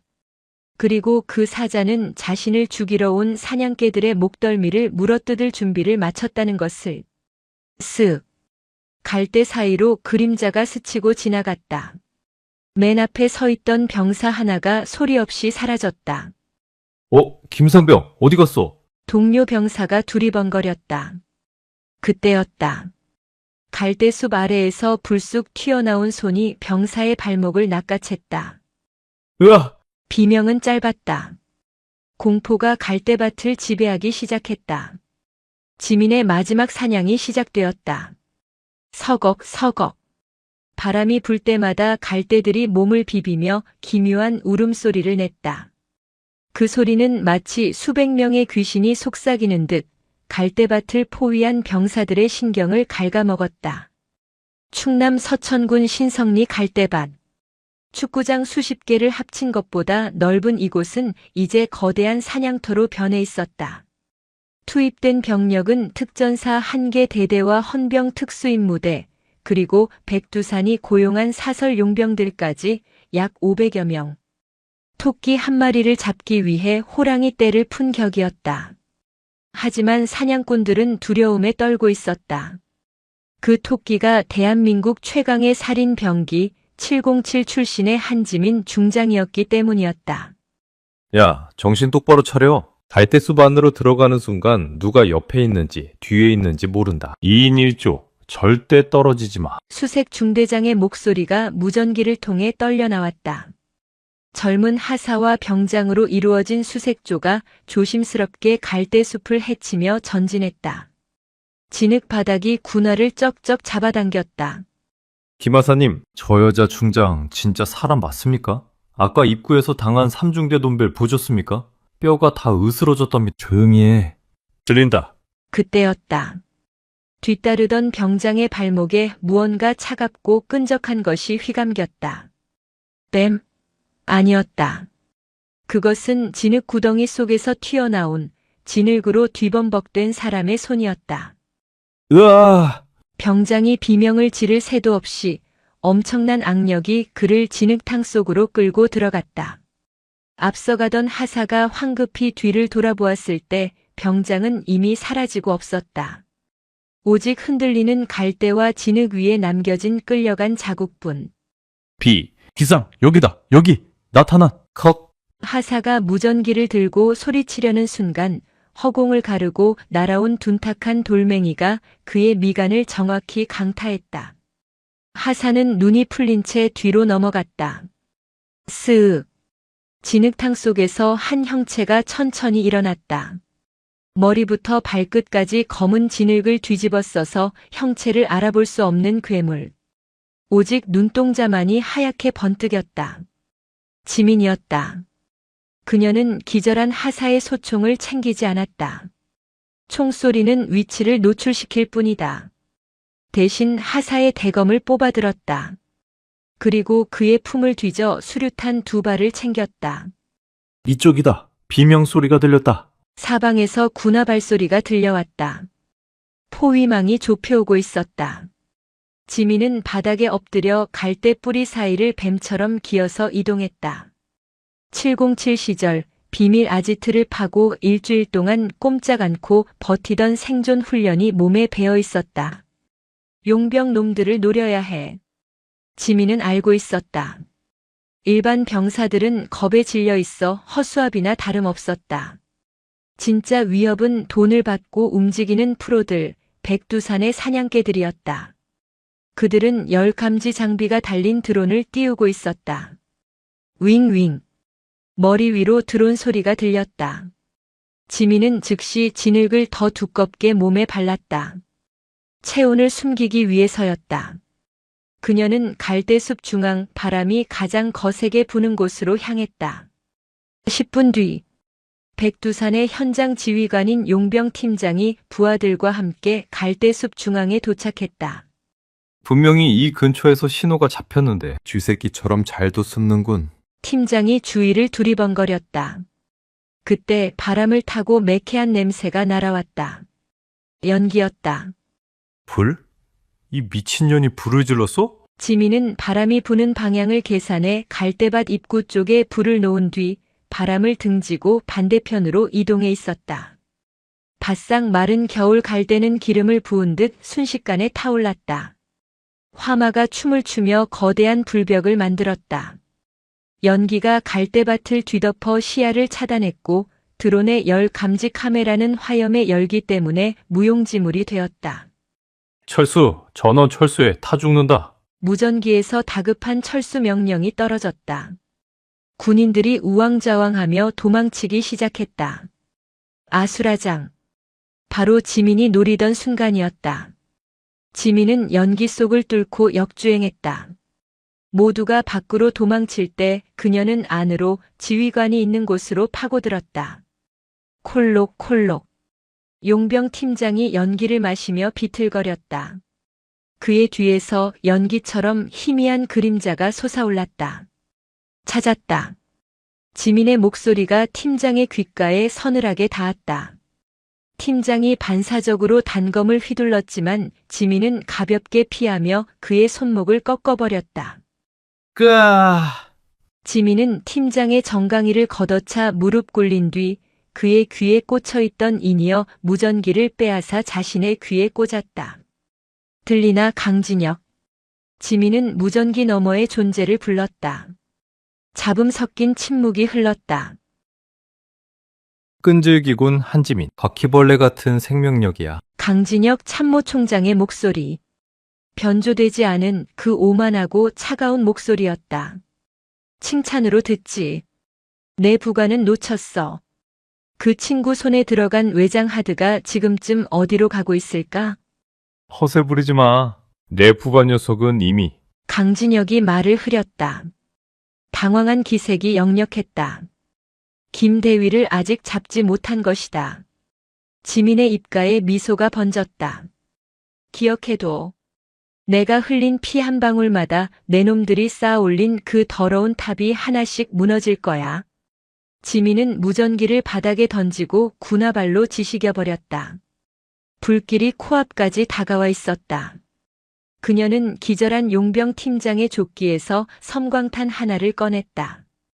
이제 마지막 탈출을 감행할 시간이었다. 서울 광화문 광장. 대형 전광판 앞에는 수많은 시민이 모여 웅성거리고 있었다. 화면 속에서는 긴급기자 회견이 생중계되고 있었다. 단상에 선 사람은 육군 참모총장 강진혁 대장이었다. 그는 엄숙하고 비통한 표정으로 마이크 앞에 섰다. 국민 여러분, 참으로 참담한 심정으로 이 자리에 섰습니다. 우리 군의 촉망받는 인재였던 한지민 중장이 북한 공작원에게 포섭되어 국가기밀을 빼돌리고 동료들을 살해한 뒤 탈영했습니다. 그녀는 현재 심각한 망상장애를 앓고 있으며 무장한 상태로 사회에 큰 위협이 되고 있습니다. 거짓말. 완벽하고 추악한 거짓말이었다. 강진혁은 지민을 간첩으로 몰아세우고 있었다. 군 내부의 비리를 덮기 위해 한 개인을 국가의 적으로 만드는 전형적인 공작 정치였다. 광장에 모인 시민들은 충격에 빠져 수군거렸다. 진짜야? 간첩이라고? 세상에, 별 3개가? 생긴 건 멀쩡하더니 무서운 여자네. 그 시각 대전 대덕구의 한 허름한 PC방. 구석자리에서 모자를 푹 눌러 쓴 김아진 대위가 떨리는 손으로 키보드를 두드리고 있었다. 그의 옆에는 지민이 목숨을 걸고 빼낸 외장 하드가 연결되어 있었다. 제발 좀 올라가라. 김대위는 주요 언론사와 포털 사이트 게시판에 글을 올리고 있었다. 육군 참모총장의 실체를 고발합니다. 한지민 중장은 누명을 썼습니다. 파일 첨부. 전송. 하지만 엔터키를 누르는 족족 접속이 차단되었습니다. 혹은 게시물이 삭제되었습니다라는 메시지만 떴다. 사이버 사령부였다. 백두산이 심어놓은 사이버 댓글 부대와 보안 요원들이 실시간으로 인터넷을 검열하고 있는 것이었다. 이 나쁜 새끼들. 김대위는 절망했다. 언로가 막혔다. 아무리 소리쳐도 벽에 대고 소리 지르는 격이었다. 그때 PC방 TV에서 강진혁의 기자회견이 계속해서 흘러나왔다. 저 강진혁은 제 군생활의 모든 명예를 걸고 이 반역자를 처단하여 대한민국의 안보를 지킬 것입니다. 국민 여러분의 제보가 절실합니다. 김대위는 주먹으로 책상을 내리쳤다. 이대로는 안 된다. 온라인이 막혔다면 오프라인으로 가야 한다.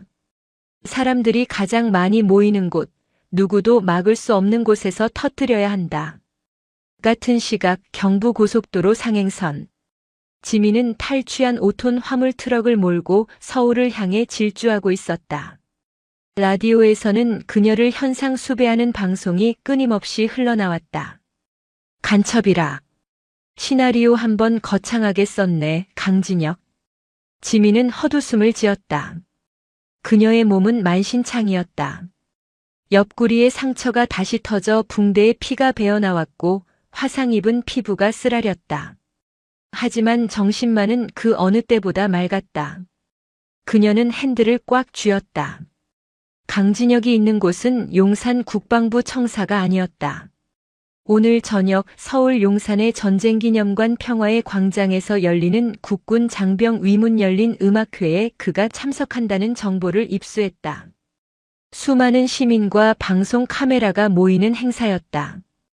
공개 처형을 원한다고. 그래, 해주지. 지민은 트럭의 엑셀을 끝까지 밟았다. 그녀가 계획한 것은 자폭 테러가 아니었다.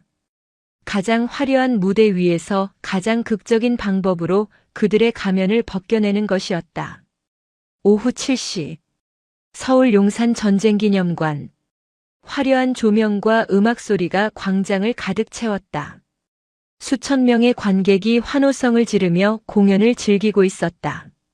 VIP석 중앙에는 강진혁 총장이 인자한 미소를 지으며 앉아 있었다. 그의 옆에는 국방부 장관과 유력 정치인들이 함께였다. 총장님, 고생 많으셨습니다. 그 미친 여자 하나 때문에 온 나라가 시끄럽군요. 옆에 앉은 여당 국회의원이 말을 건넸다. 허허, 부덕의 소치입니다. 곧 정리될 겁니다. 우리 군을 믿으십시오. 강진혁은 여유롭게 웃었다. 이미 서울 시내 모든 진입로에 검문소가 설치되었고 지민이 이곳까지 올 확률은 제로에 가까웠다. 설령 온다 해도 행사장 외곽에 배치된 저격수들이 그녀의 머리통을 날려버릴 것이다. 그때였다. 쿵, 쿵, 쾅. 행사장 후문 쪽에서 거대한 굉음이 들려왔다. 음악 소리가 멈췄다. 사람들의 시선이 일제히 그쪽으로 쏠렸다. 거대한 5톤 트럭 한 대가 바리케이드를 뚫고 주차되어 있던 경찰 버스들을 밀어버리며 행사장 입구로 돌진해 들어오고 있었다. 트럭의 앞범퍼는 찌그러져 있었고 차체 곳곳에는 총알 자국이 선명했다. 뭐야, 저거 뭐야? 테러다, 도망쳐! 관객들이 비명을 지르며 흩어졌다. 트럭은 무대 바로 앞 VIP석을 향해 질주하다가 끼익 소리를 내며 멈춰 섰다. 타이어 타는 냄새와 먼지가 피어올랐다. VIP석의 강진혁이 자리에서 벌떡 일어났다. 그의 얼굴에서 여유가 사라졌다. 수십 명의 경호원과 헌병들이 총을 겨누며 트럭을 에워쌌다. 내려, 당장 내려! 트럭 운전석 문이 천천히 열렸다. 그리고 그 안에서 한 사람이 걸어 나왔다. 피와 진흙으로 떡진 검은색 전술복. 헝클어진 머리카락. 하지만 그 눈빛만은 행사장의 수천 개 조명보다 더 강렬하게 빛나고 있었다. 대한민국 육군 중장 한지민이었다. 그녀의 손에는 총이 없었다. 대신 한 손에는 낡은 마이크 하나가 들려 있었다. 트럭 안에 있던 확성기 마이크였다. 강진혁. 지민의 목소리가 확성기를 타고 광장에 울려 퍼졌다. 쇳소리 섞인 그러나 쩌렁쩌렁한 목소리였다. 나를 간첩이라고 했나? 내 부하들을 죽이고 그 죄를 나에게 뒤집어 씌운 게 내 놈이잖아. 행사장은 찬물을 끼얹은 듯 조용해졌다. 생중계 중이던 방송 카메라들이 본능적으로 지민을 비추기 시작했다. 강진혁은 당황하여 손짓했다. 뭐해, 쏴. 전현을 당장 사살해. 하지만 헌병들은 방아쇠를 당기지 못했다. 수많은 시민이 지켜보고 있었고 카메라가 돌아가고 있었다. 무장도 하지 않은 여자를 사살하는 장면이 전파를 타면 그 파장은 감당할 수 없을 것이었다. 지민은 비틀거리며 단상을 향해 걸어갔다. 한 걸음 한 걸음. 그녀가 걸을 때마다 바닥에 핏방울이 떨어졌다. 국민 여러분, 똑똑히 보십시오. 저들이 말하는 국가 안보가 무엇인지. 자기들의 권력을 지키기 위해 군인을 소모품으로 쓰는 저 역겨운 위선자들의 민낯을. 지민은 품 안에서 피 묻은 군번줄 하나를 꺼내 들어 보였다. 3년 전 작전에서 죽은 부팀장의 군번줄이었다. 이 군번줄의 주인은 조국을 위해 목숨을 바쳤습니다.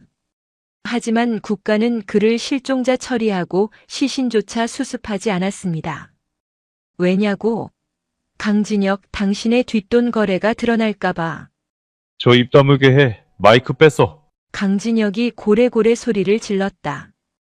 검은 양복을 입은 경호원들이 지민을 덮치기 위해 달려들었다. 잡아, 꿀려. 경호원 3명이 동시에 지민에게 달려들었다. 지민은 피하지 않았다. 아니, 피할 힘이 남아있지 않았다. 그녀는 그대로 바닥에 짓눌렸다. 아스팔트 바닥에 얼굴이 처박혔다. 입안이 터져 피가 솟구쳤다. 이 반역자년, 어디서 감히. 경호원 중 하나가 지민의 등 뒤에서 팔을 꺾으며 머리를 군화발로 짓밟았다. 카메라 플래시가 미친 듯이 터졌다. 무대 위에 강진혁은 짐짓침통한 표정을 지으며 마이크를 잡았다. 국민 여러분, 놀라게 해드려 죄송합니다. 보시다시피 정신이 온전치 못한 상태입니다. 즉시 병원으로 이송하여. 거짓말하지 마. 지민이 바닥에 눌린 채 고개를 쳐들고 소리쳤다. 내가 증거야. 내 몸에 박힌 총알 자국이 내 기억이 증거라고. 그때 행사장의 대형 스크린 화면이 지직거리기 시작했다. 원래는 자랑스러운 국군 홍보 영상이 나오고 있던 화면이었다. 갑자기 화면이 검게 변하더니 낯선 영상이 재생되기 시작했다. 김하진 대위였다. 그는 방송실을 점거하는 데 성공한 것이었다. 온라인이 막히자 그는 현장의 중계 시스템을 해킹하는 도박을 걸었다. 화면 속 영상은 흔들리는 핸드폰 카메라로 찍은 것이었다. 3년 전 북한 설원의 영상.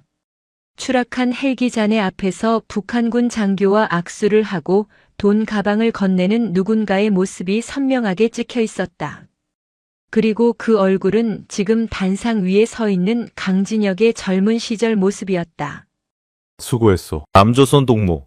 약속대로 입금은 확인했소. 다행이군요. 이 사고는 기상 악화로 인한 추락으로 처리될 겁니다. 영상 속 강진혁의 목소리가 전쟁기념관 광장에 쩌렁쩌렁 울려 퍼졌다.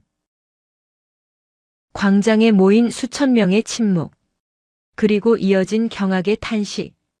뭐야? 저거 진짜야? 참모 총장이 북한이라 거래를 했다고? 강진혁의 얼굴이 흑빛으로 변했다. 그는 뒷걸음질 치며 소리쳤다. 꺼! 저거 당장 꺼! 조작이야! 딥페이크라고! 하지만 영상은 멈추지 않았다. 화면이 바뀌고 지민이 서버실에서 빼낸 기밀 문건들이 빠르게 지나갔다. 작전명 흑룡 대북 송금 및 핵시설 관련 이면 합의서. 맨 아래에는 강진혁의 서명이 선명하게 박혀 있었다. 경호원들의 힘이 풀렸다. 그들도 군인이었다. 화면 속의 진실은 그들이 충성하던 대상이 악마였음을 증명하고 있었다. 지민은 그 틈을 탐험을 일으켰다. 비틀거리지만 결코 쓰러지지 않는 산처럼. 그녀는 단상 위로 올라갔다. 강진혁은 공포에 질려 주저앉아 있었다. 그의 주변에 있던 국회의원들과 장관들은 이미 도망치고 없었다. 오, 오지마. 저리 가! 강진혁이 바들바들 떨며 엉덩이 걸음으로 물러났다. 지민은 그의 앞에 섰다. 그녀의 그림자가 강진혁을 덮쳤다. 별. 지민이 자신의 어깨에 달린 계급장을 손으로 뜯어냈다. 찍 하는 소리와 함께 피 묻은 군복천이 찢어졌다. 이 별은 당신 같은 쓰레기들이 달고 거드름 피우라고 있는 게 아니야. 지민은 피 묻은 별 3개를 강진혁의 얼굴에 던졌다. 짤그랑. 은색 별들이 강진혁의 뺨을 때리고 바닥에 떨어졌다. 군인은 국가와 국민을 지키기 위해 존재하는 거야. 자신의 배를 불리기 위해서가 아니라. 지민은 주먹을 높이 쳐들었다. 마지막 일격을 가하려는 것이 아니었다. 그녀는 하늘을 향해 외쳤다. 헌병. 이 반역자를 체포해. 그녀의 외침은 천둥처럼 울렸다. 잠시의 정적. 그리고 무대 아래에 있던 수도방위 사령부 소속 헌병대장이 천천히 단상 위로 올라왔다. 그는 강진혁과 지민을 번갈아 보았다. 그의 눈빛이 흔들리다가 이내 굳게 자리를 잡았다. 강진혁 대장. 헌병대장이 수갑을 꺼냈다. 군 형법 제1조 반란 및 이적 행위 혐의로 긴급 체포합니다. 당신은 묵비권을 행사할 수 있으며 이건 모함이야. 내가 누군지 알아? 내가 육군 참모 총장이야. 강진혁이 발악했지만 헌병들은 가차없이 그의 팔을 꺾어 수갑을 채웠다. 끌려가는 그의 모습은 초라하기 그지없었다. 지민은 그 모습을 멍하니 바라보았다.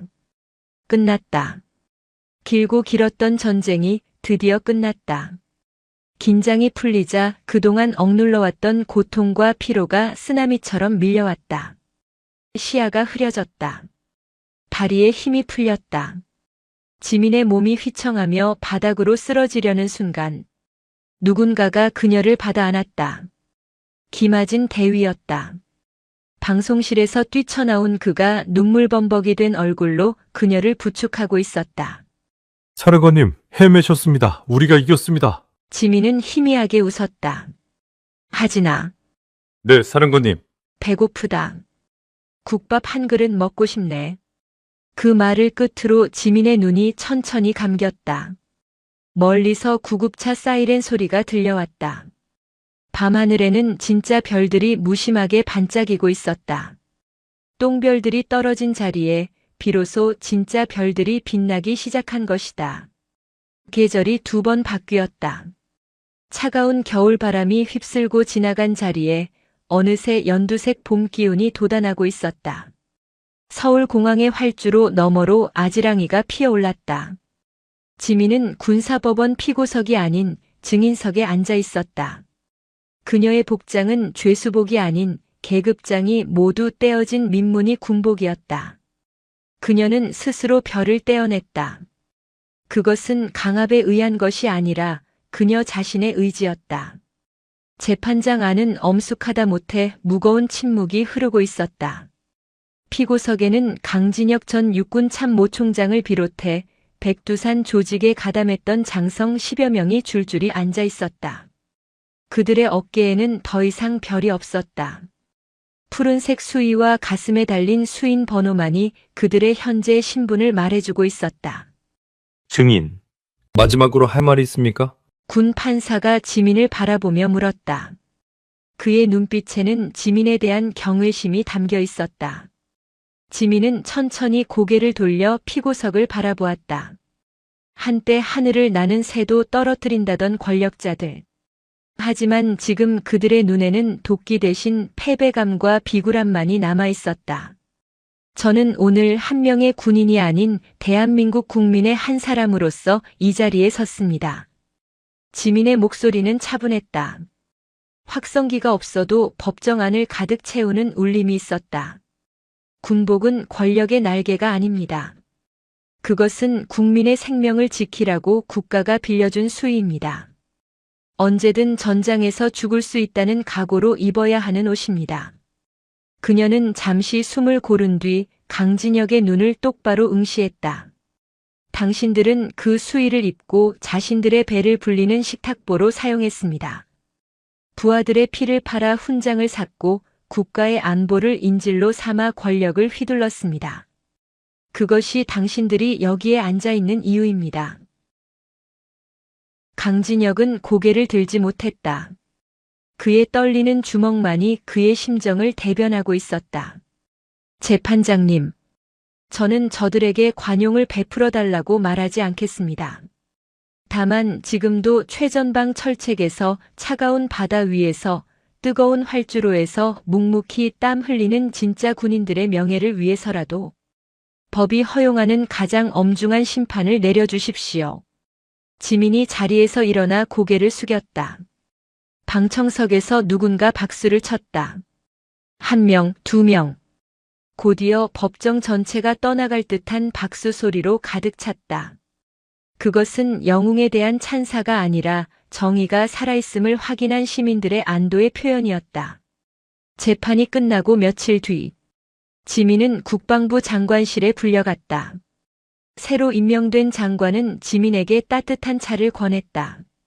한지민 씨. 아니, 한지민 장군. 복직 명령서가 준비되어 있네. 계급은 그대로 유지될 거야. 아니, 오히려 이번 일로 자네를 대장으로 진급시키려는 여론이 압도적이야. 합참의장 자리도 꿈은 아니지. 파격적인 제안이었다. 대한민국 최초의 여성 대장.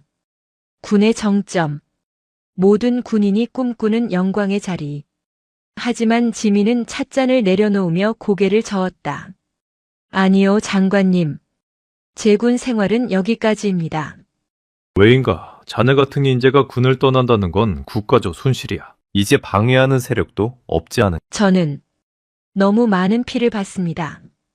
적의 피뿐만 아니라 제가 믿었던 조직의 환부가 터지는 모습까지요. 이제는 그 피비린내를 씻어내고 싶습니다. 지민은 주머니에서 미리 준비한 저녁 지원서를 꺼내 책상 위에 올렸다.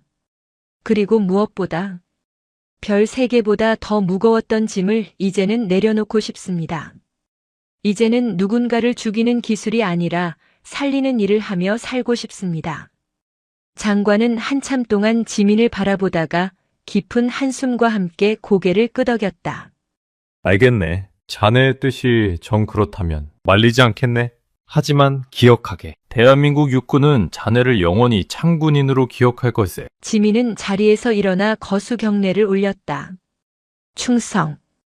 그 어느 때보다 절도 있고 진심이 담긴 경례였다.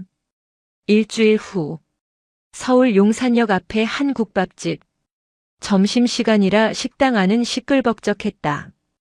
양복 입은 직장인들, 휴가 나온 군인들, 시장 상인들이 뒤섞여 있었다. 그 구석진 자리에 지민이 앉아 있었다. 화장기 없는 얼굴에 편안한 니트와 청바지 차림이었다. 그녀의 앞에는 김이 모락모락 나는 순대국밥 한 그릇이 놓여 있었다. 여기 깍두기 좀 더 주세요. 이모, 소주 한 병. 사람 사는 소리. 지민은 그 소음이 좋았다. 총소리와 비명소리가 아닌 살아있는 사람들의 활기찬 소음. 그녀는 숟가락으로 국물을 떠먹었다. 뜨끈한 국물이 식도를 타고 넘어가며 얼어붙었던 마음까지 녹여주는 듯 했다. 혼자 드시기엔 좀 많아 보이는데 합석해도 되겠습니까? 익숙한 목소리. 지민이 고개를 들었다. 말끔한 정복 차림에 기마진 소령이 서 있었다. 그는 대위에서 소령으로 진급해 있었다. 가슴에는 무공 훈장이 달려 있었다. 앉아. 김소령. 아니, 이제 진급했으니 밥값은 내가 내나? 지민이 피식 웃으며 말했다. 하진은 씩 웃으며 맞은편에 앉았다.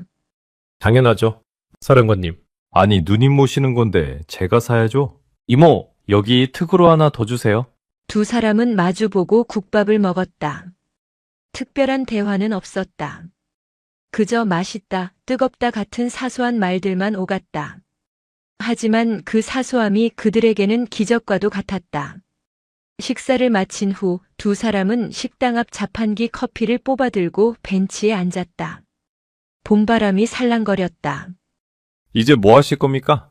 진짜로 시골 내려가서 농사 지으실 건 아니죠? 하진이 물었다. 글쎄, 농사는 자신 없고. 지민은 종이컵을 만지작거렸다. 상담 심리 공부를 다시 시작해볼까 해. 상담이요? 안 어울리는데요. 상담하러 온 사람 엎어치기 하시는 거 아닙니까? 까불래? 지민이 주먹을 쥐는 신용을 하자 하진이 움찔하며 웃었다. 군대에 있다 보면 마음 다친 친구들이 많잖아. 겉으로는 멀쩡해 보여도 속은 골마 터진 아이들. 나도 그랬고 너도 그랬고. 그런 친구들 이야기 들어주는 사람이 한 명쯤은 있어야지. 총 쏘는 법 가르쳐주는 사람은 많아도 우는 법 가르쳐주는 사람은 없으니까. 하진은 멍하니 지민을 바라보았다. 전장에서 적의 목을 베던 미친 사냥개는 이제 없었다.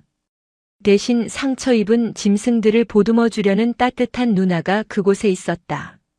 잘 어울리십니다. 정말로요? 오픈하면 제가 첫 번째 손님으로 가겠습니다. 저도 상담받을 거 많거든요. 너는 돈 내고 와. 비싸게 받을 거니까.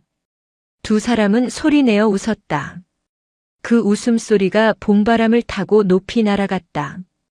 그날 오후, 지민은 홀로 버스를 타고 서울 외곽의 한추모 공원으로 향했다.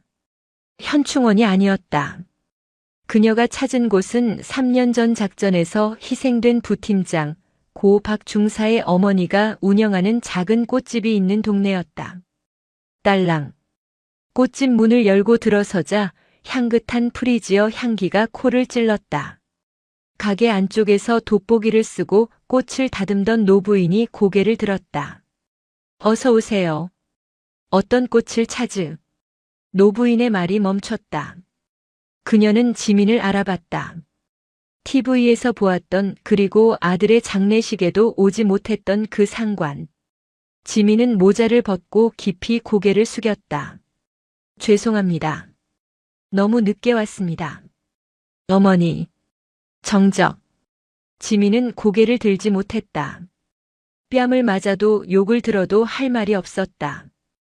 그녀가 살아남았다는 것 자체가 죄스러웠다. 하지만 다가온 것은 따뜻한 손길이었다. 노부인의 거친 손이 지민의 떨리는 손을 맞잡았다. 살아줘서 고마워요. 정말로. 살아줘서 고마워. 지민은 고개를 들었다. 노부인의 눈에는 원망 대신 눈물이 고여 있었다. 우리 아들이 그랬어. 팀장님은 정말 대단한 분이라고. 자기가 존경하는 사람이라고. 그 사람이 지켜낸 목숨인데 내가 어떻게 미워하겠어. 어머니. 지민의 눈에서 참았던 눈물이 터져 나왔다. 전쟁터에서도 고문실에서도 흘리지 않았던 눈물이었다. 그녀는 노부인을 끌어안고 어린아이처럼 울었다.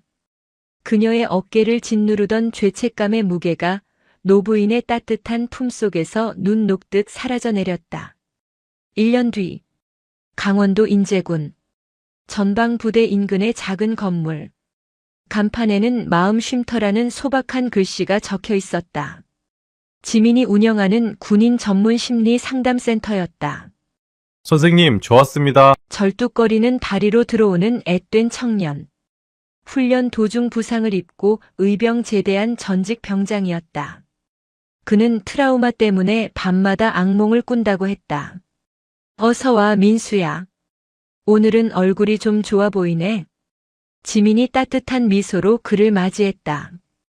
그녀는 이제 군복 대신 편안한 스웨터와 앞치마를 두르고 있었다. 그녀는 민수에게 따뜻한 코코아를 타주었다. 어제는 꿈을 안 꿨어요. 선생님이 가르쳐 주신 대로 자기 전에 좋은 생각만 하려고 노력했거든요. 잘했어. 아주 잘했어. 넌 강한 아이야. 총을 들었을 때보다 지금 자신과 싸우고 있는 지금이 훨씬 더 용감해. 상담은 1시간 넘게 이어졌다.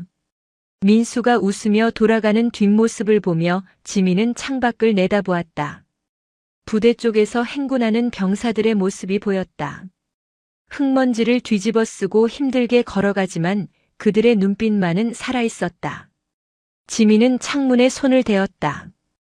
유리창 너머로 비치는 자신의 모습. 어깨에 별은 없었다. 하지만 그녀의 가슴 속에는 그보다 더 빛나는 것이 자리 잡고 있었다.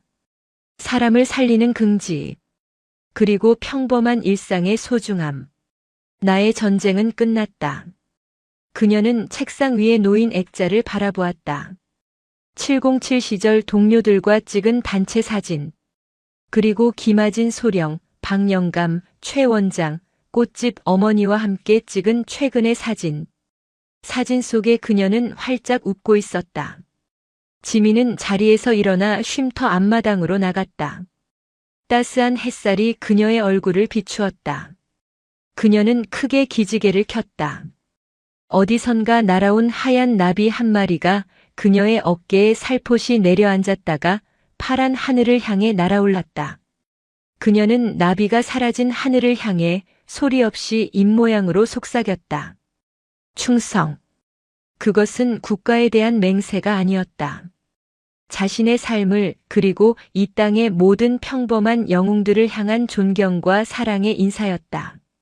한지민의 두 번째 인생, 그 찬란한 서막이 오르고 있었다.